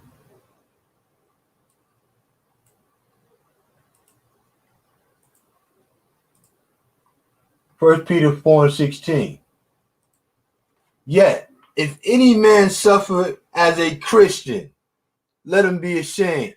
Let him not be ashamed, but let him glorify the Most High on this behalf. Right? Now read that. Now go for it. You got me. Now let's replace this and you tell me which one make more sense to you. If any man suffer as a Neger, let him not be ashamed, but let him glorify the Most High on this behalf. And let me ask you a question. When our forefathers were so-called emancipated and they were being lynched, right? And hung on a cross or hung on a tree like Mashiach. What were they suffering as? Were they hanging them on a cross, calling them Christians, or were they hanging them on the trees, calling them niggers? Who are they calling them? And the brother Eric also made a point that he said it applied to both. They were both negative stereotypes, whether it's called Christian or nigger. Why? Because they're still bywords. It's still bywords. The byword get when did Paul say call yourself a nigger or a Christian? And furthermore, like, do you despise your heritage to that degree that you would rather call yourself something that was a byword or a slander against you in replace of what the Most High gave you? The Most High didn't give us nigger. He gave us Israel. The Most High didn't give us Christian. He gave us Israel. Now, brother Benayah. Oh, you know what brother, I'm sorry. right. You know what I just thought about? You know what calling somebody a Christian or a nigger is like saying black Hebrew Israelite. You ever notice how they say it too? How they pronounce it? Black Hebrew Israelite. That's what calling yourself a Christian is like saying. And that's what it was like saying back then. Black Hebrew Israelite. I'm sorry. Go ahead, bro. No, I was going to bring out Benayah Israel, and those of you who aren't familiar with his channel should go to his channel. He brought out something interesting in that when the Spanish Inquisition talks about Israelites, and when they booted them out of Spain, it never once said anything about the dumbass term, pardon my French. It never said anything about the term Christian. It just said Israelites and Israel and Jews. Mm-hmm. It will never say that word Christian, because throughout the whole of history, our people were never called that. They never called themselves that. They were called that, but they never addressed each other as being that. Matter of fact, I would never come up to you and address you as being using that term or that phraseology. Mm.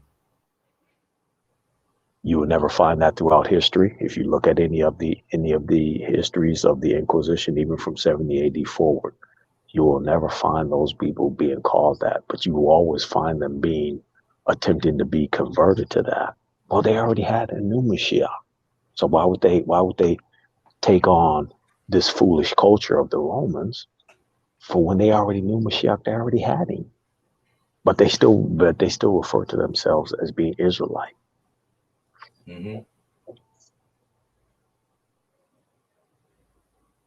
Let's talk about something else real quick. Salvation. What does salvation mean to everybody in the room? Let me know what you think salvation is real quick. Just give me a post. I'm gonna read them.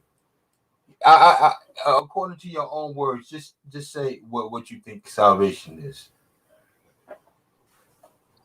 Everybody, I'm gonna give you a second to go ahead. You can say it first too, bro. No. I was going to say that's a good question to pose to the people that's listening and watching via the chat. Give them time to post what they believe that question is, because that's a very pertinent question for this day. Absolutely.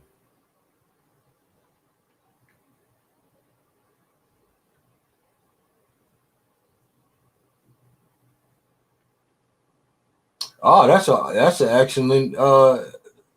Whoa, yeah. And that's true.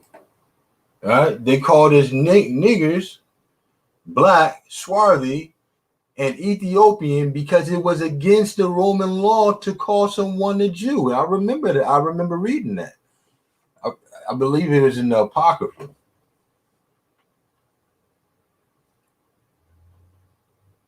All right, save from the lake of fire. All right, hold on. Saved from the lake of fire and the white throne judgment. Okay. Sister Sarita says preserve. All right.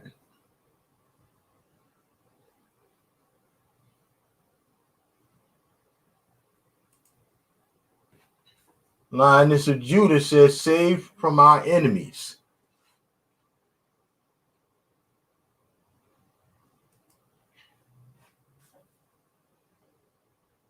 Sister Anaya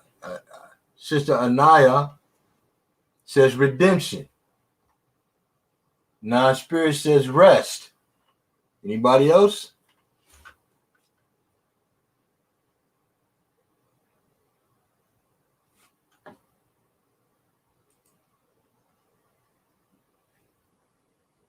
Anybody else got one? While we bringing them up, you can chime in, brother Eric.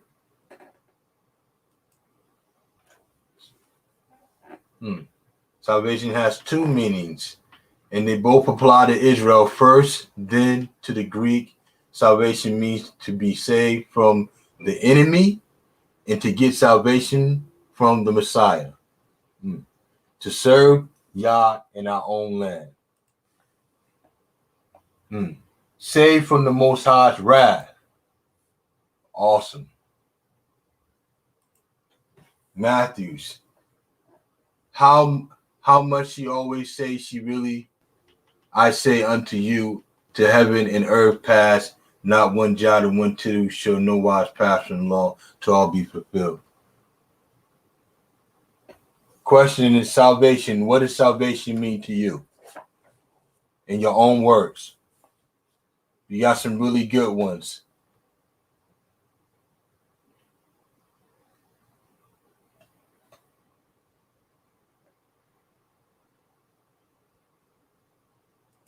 Brother Keith says, deliverance from the penalty of sin in hell.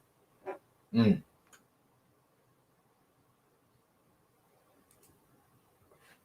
be free in your own land.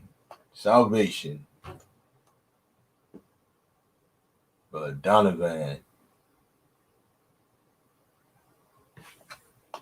All right. Is that it?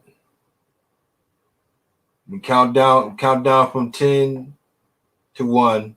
10, 9, 8, 7, 6, 5, 4, 3, 2, 1. All right, brother Eric, go ahead and chime in and say what you wanted to say. I hope you didn't lose your train of thought.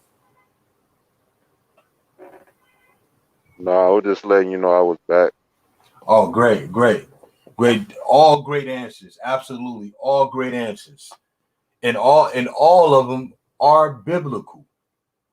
All of them are biblical. And I asked that question to say this. When we start talking about salvation, right? One of the general things that we see within the scripture is that salvation usually pertains to the Most High delivering Israel out of the hands of their enemies. All right. Why is that important for today? That is important for today to understand that when you have a situation, absolutely, all great answers.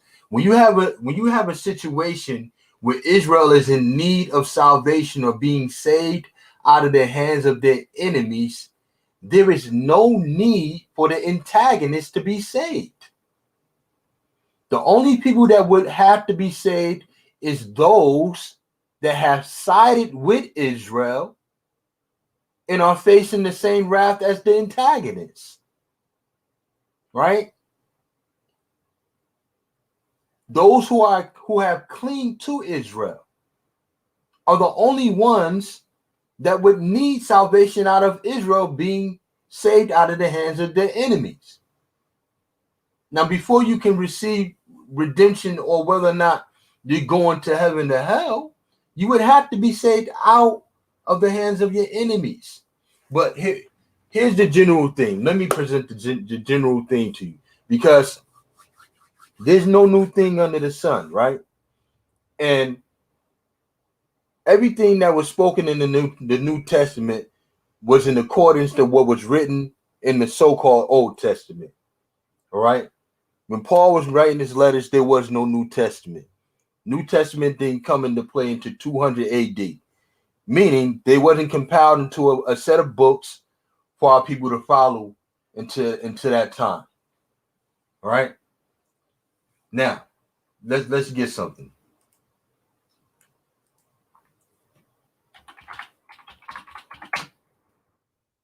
Nehemiah 9:27. Let me share this with you. I'm going to read and show you what the general theme for our people was. All right. Let me share this screen.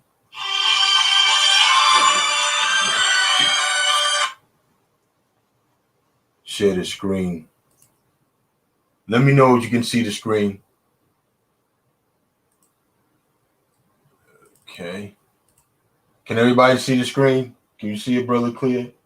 And Brother Eric? Yeah, it's coming in good. Yeah, I see it. All right, Yeah, great. I see it. Great. So I'm going to start at 9:21. Nehemiah 9:21. And it says, yea, 40 years didst thou sustain them in the wilderness, so that they lacked nothing.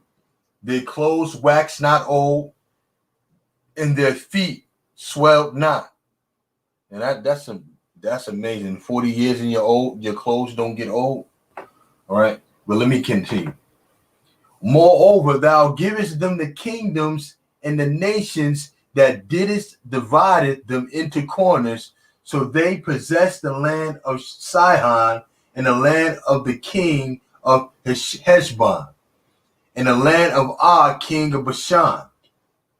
Their children also multipliedst thou as the stars of heaven, and broughtest them into the land concerning which they hadst promised to their fathers, that they should go and possess it.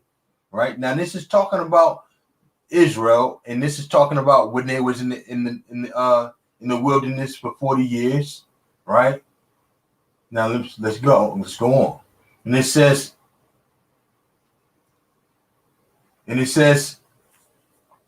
So the children went and possessed the land, and thou subduest before them the inhabitants of the land, the Canaanites, and giveth them unto their hands with their kings and the people of the land, that they might do with them as they would.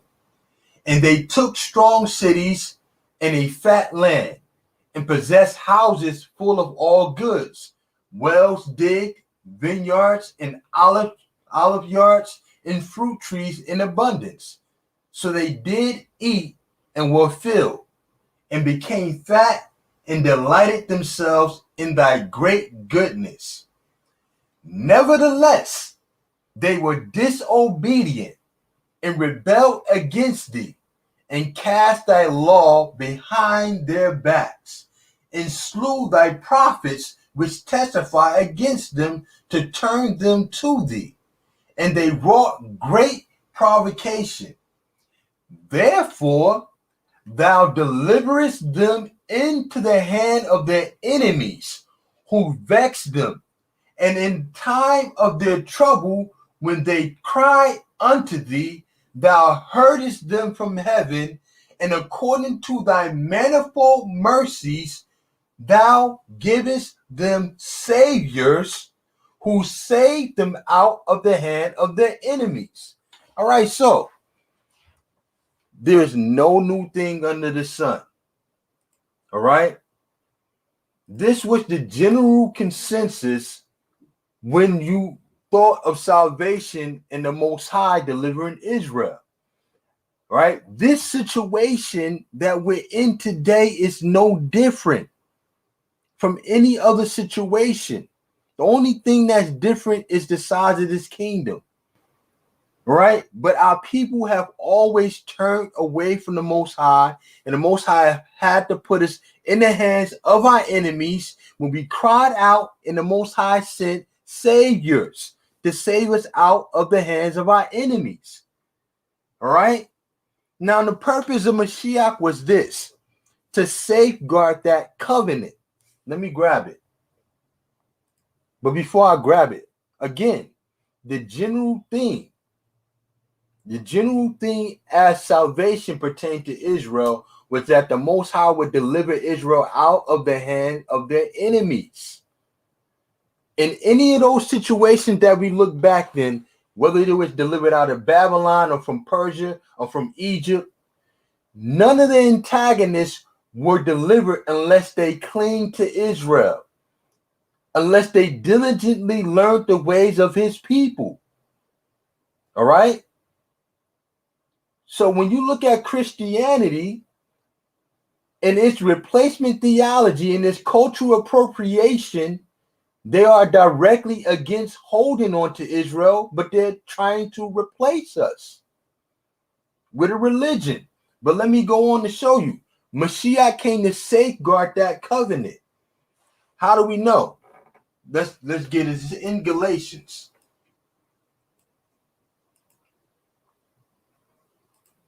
Let's go to Galatians 3:17. All right? Now, let's share it.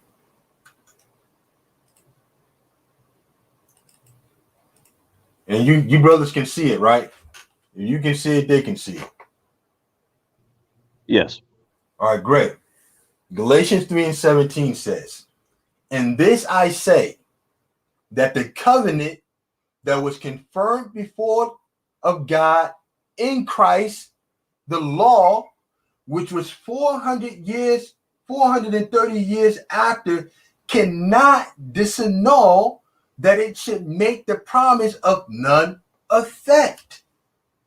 So what is that telling you?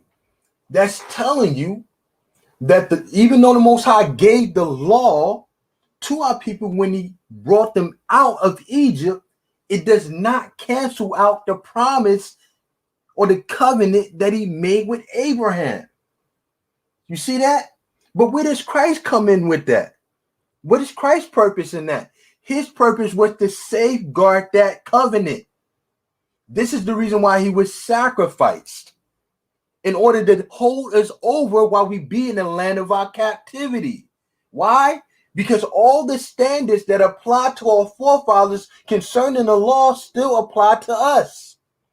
Thus, we needed a sacrifice, a form of grace to hold us over while we be in the land of our captivity, while we have sinned, knowing not.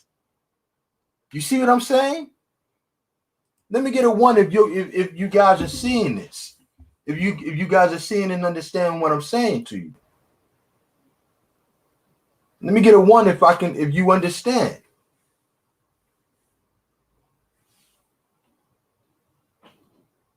Right. Right? The Most High said all Israel had transgressed that law. You don't understand. Okay. Great.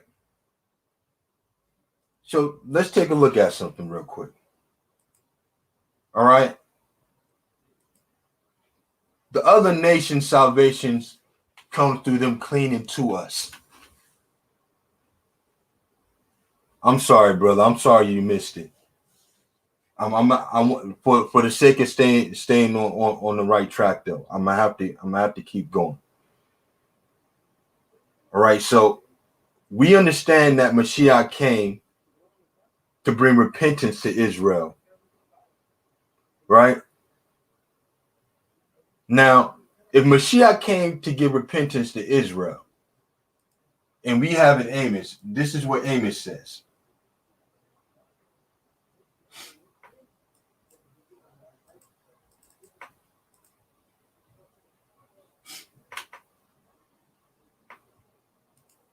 It's really simple to understand.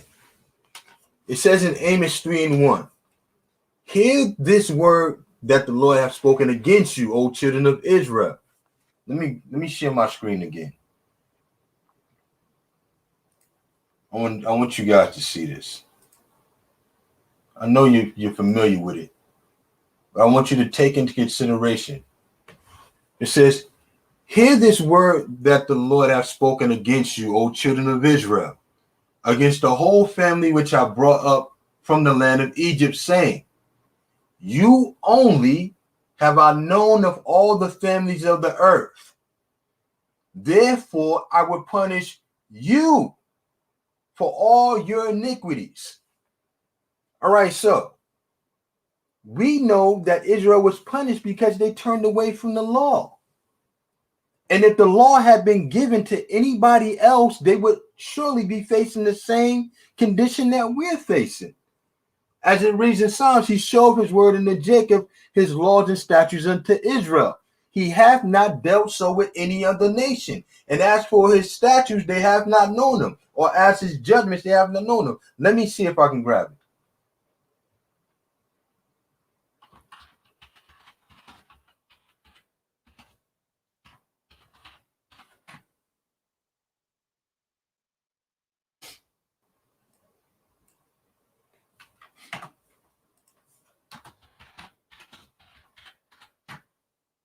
Oh, that's not it.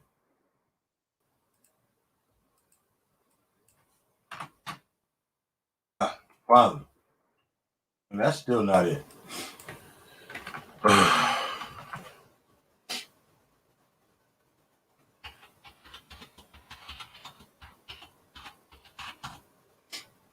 You talk about Psalms 147. I believe that's 147. I believe it is. Go to 147:20. 147:20. Thank you, bro.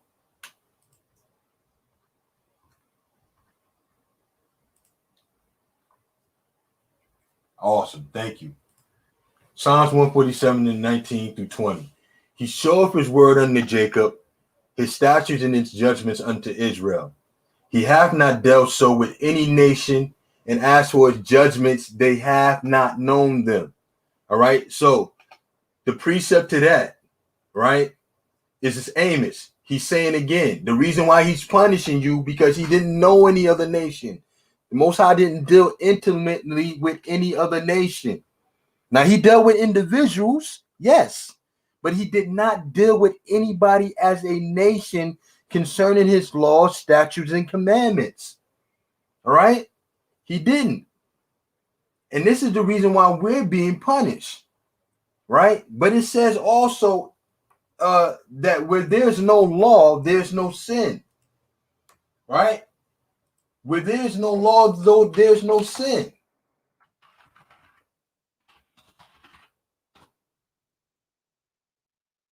Where there's no law, sin is not imputed.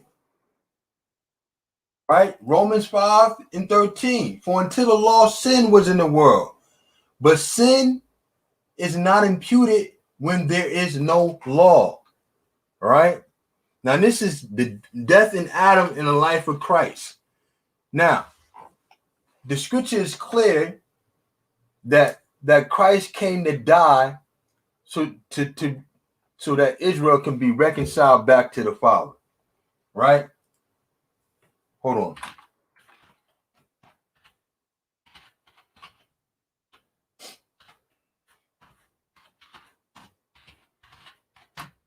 Right? Now, it says in Acts 5 and 31, the Elohim of our fathers raised up Mashiach, whom ye slew and hanged on a tree. Him hath the Most High exalted with his right hand to be a prince and a savior, for to give repentance to Israel for forgiveness of sins. All right, so we're in the situation that we're in because our forefathers fell and we continued in their ways, right? And we were given the law, statutes, and commandments. If we was not given these things, there would be no sin. There would be no offense.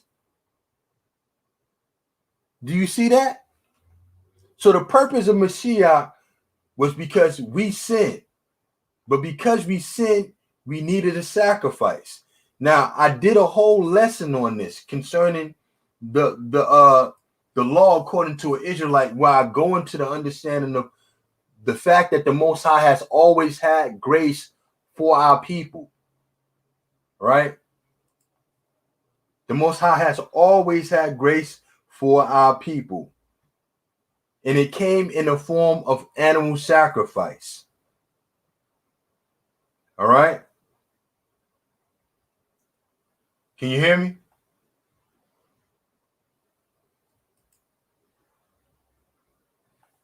So a grace came in the form of animal sacrifice from the Most High.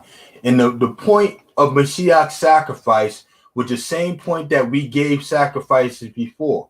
The only difference between Mashiach's sacrifice and the sacrifice that we used to do is his sacrifice covered not only the sins that we could bring a sacrifice for, but his sacrifice also covered those sins that would be unto death. All right. So there was sins that you would commit that you could not bring a sacrifice for. Paul speaks about it. It's called sins unto death and sins that are not unto death. Now, the sins that were not unto death, you could bring a life for them, which would be in the form of an animal sacrifice. But when the Most High started rejecting our sacrifices, that means our people were dwelling in perpetual sin with no way of atoning for it, or giving or no way of having grace to repent. Now, but if you committed a sin that was unto death, you would become the sacrifice, because the wages of sin is death. Thus, blood must flow when one sins. So the question is this: we understand that the general theme of salvation was to save Israel out of the hands of their enemies, and that the enemy's salvation came through them clinging to Israel. So what this tells you is that Mashiach did not directly die for any other nation except for Israel, and the salvation that other nations receive is not because they accept Christ, but because they accept Christ and cling to and diligently learn the ways of his people. Let me grab that. Their salvation comes through them clinging to Israel.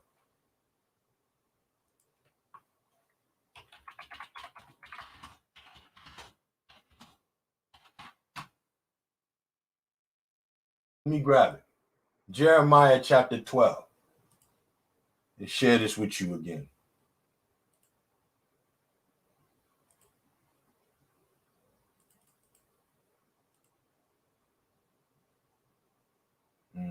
That don't look right.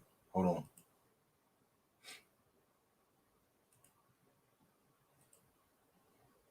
Why is Esau blacked out? Hold on.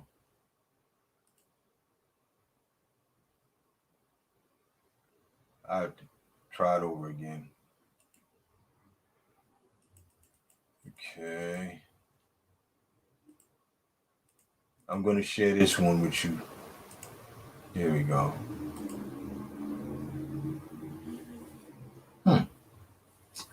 Esau is not showing up for some reason. Hold on. Put that away. Put that away. Put this away. And maybe it'll work afterwards. Okay. Now let's try this again. All right, great. There it is. Now, this is salvation. This is salvation for the other nations. Not because because I accept Jesus and now I'm not accountable for what I did and what my forefathers did. All right. This is what salvation is. Now, it says, and I'm going to start at Jeremiah 12 and let's start at 12 and 14. Thus saith the Most High, against all my evil neighbors that touch the inheritance which I have caused my people Israel to inherit. Right? Behold, I will pluck them out of their land and pluck out the house of Judah from among them. Right? Scatter them amongst the people. Right? And it shall come to pass that after I have plucked them out, I will return and have compassion on them and will bring them again, every man to his heritage. That's talking about us coming to who we are, right? The salvation that we're looking for. And every man to his land. And it should come to pass, if they would diligently learn the ways of my people, to swear by my name. The Most High liveth, that they taught my people to swear by Baal, then shall they be built in the midst of my people. But if they will not obey, I will utterly pluck up and destroy that nation, saith the Most High. All right? The nation and kingdom that will not serve him shall be wasted. Yea, those nations shall be utterly destroyed. Do you brothers and sisters see this? So the Mashiach's death was not for them.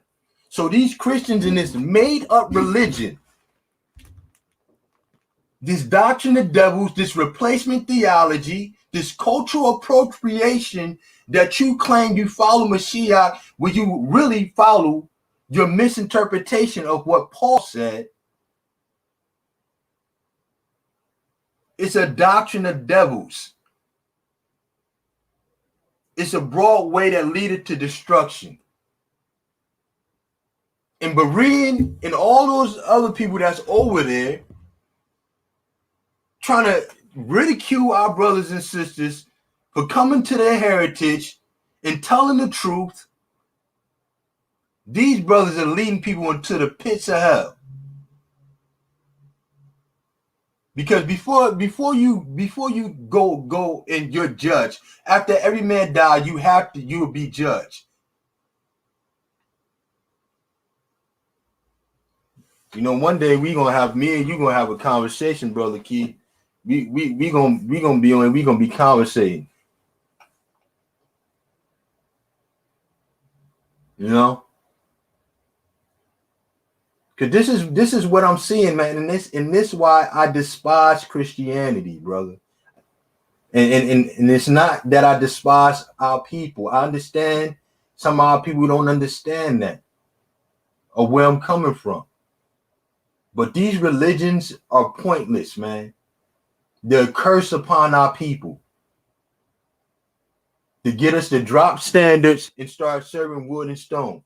Mike Holloway's proof of it. That's the end result of adhering to Christianity or any religion. It's the worship of idols. The same thing that made us fall. How is that going to be the way that we return to the Most High? They don't want to accept who we are, though.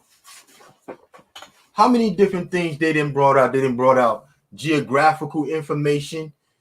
They didn't brought out genealogies, DNA. Most importantly, biblical prophecy. And they didn't even accept that. These are people who claim to believe in the Bible. While they're sitting under unwrapping their Christmas, they probably have Christmas presents with Easter eggs in them.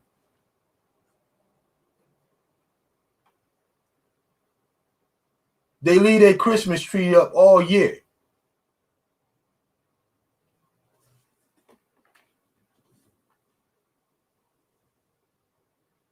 Let's get it. John 11 and 49 through 53.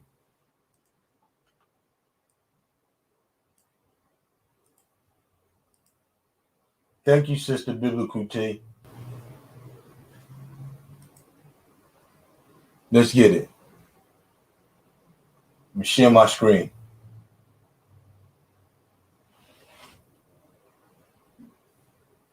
Hey, brother Eric, look at this. Look at this, bro. Tell me the Most High ain't speaking, bro. You see this, brother Eric? Hold on. Check this. Check out what she want me to read, bro. Hold on. Can you hear me, brother Eric? Yeah, I'm here. Check this. Check out what Sister Bill T want me to read. Tell me the Most High ain't telling us something. Look what she want me to read. You see it on the screen? I can barely see it. I'm You on my barely see phone. it. I'm gonna read Go ahead it. and let it And up. as soon as I start reading it, you gonna know. And one of them named Cephas, being the high priest that same year, said unto them, Ye know nothing at all, nor consider that it is expedient for us that one man should die for the people, and that the whole nation perish not.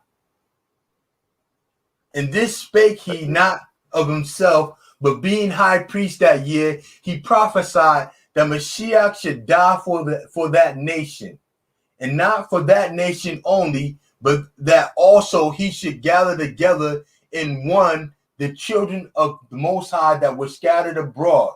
Then from that day forth, they took counsel together for to put him to death. That's amazing. That's what we were on before you got on, right? Yeah, we We were was just on that. reading that just before, showing that they knew why he came. Even within their ignorance, they knew that Mashiach came to die for the people. Yeah, even when they said his blood be on us and on our children. Mm-hmm.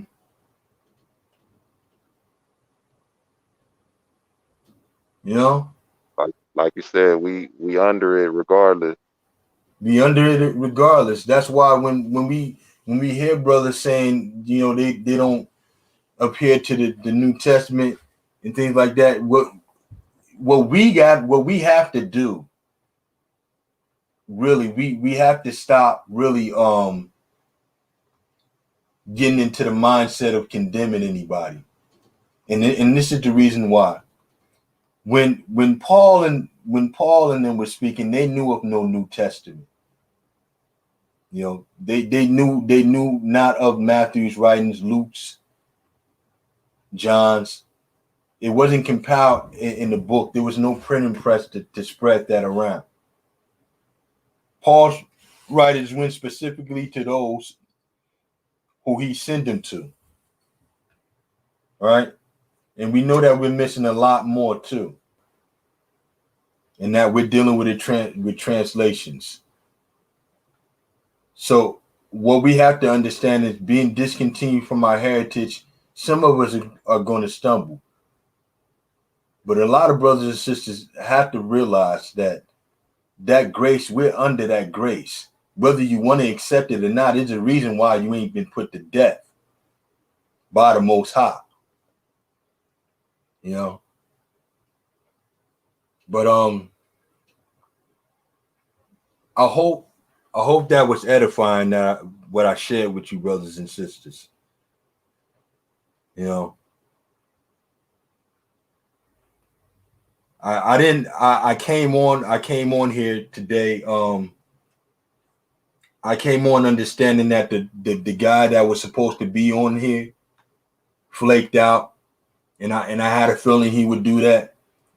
But as a man who follows the Most High, I'm called to have integrity, and my word is my bond. I didn't have what I said you brothers and sisters was going to hear, and I apologize for that. I apologize for not having the guy on here where we could have that case study,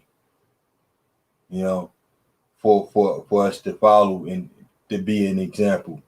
But I wanted to stay on here, and I wanted to spend some time with you brothers and sisters, and read the minds and hearts.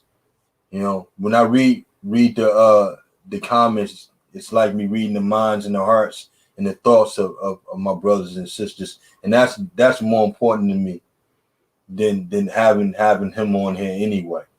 That I have your response, and that I have your thoughts on things, because that's why I'm doing this work, because I love the Most High and I love my people, and my concern is your well-being, your salvation, and your comfortability to a certain extent, because I will tell you the truth, even if it hurts your feelings. But if it saves you, I would rather that. You know, after 400 years, what happens is the judgment, and after the judgment, then the salvation, the Exodus, Brother Humphrey.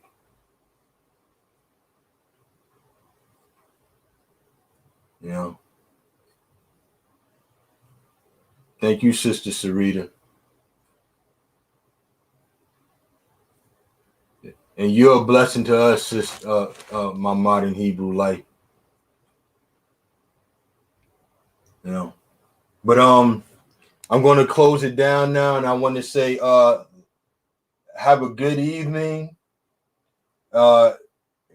If you observe, if you're getting ready for the Sabbath, get your stuff together. Make sure you have a full rest in the day. I want to let the brothers say something if they want to close out with anything or say anything before I chime off. Anything you brothers want to say? No, I'm good. I say just thanks to everybody who joined in. Don't forget to like, sub, and subscribe, and have a great Shabbat. And keep the main thing. Focus on what you should be focusing on. Indeed. And I look forward to seeing you again. You got something to say, brother? Just peace to everybody. I got a lot going on, kind of moving around a bit, so just peace and blessings to everybody. Stay safe. See y'all on the next discussion. No doubt. Like, sub, and subscribe, and share. You know, if this lesson had anything in it that you want to share, please do share with all your friend, your family, your friends, all of that. Indeed. Hey, who was the 69-year-old man Brother Keith Williams referring to?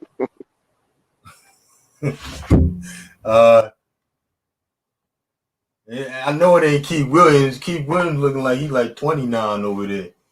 I know that ain't Keith. He said you taught something to that 69-year-old man.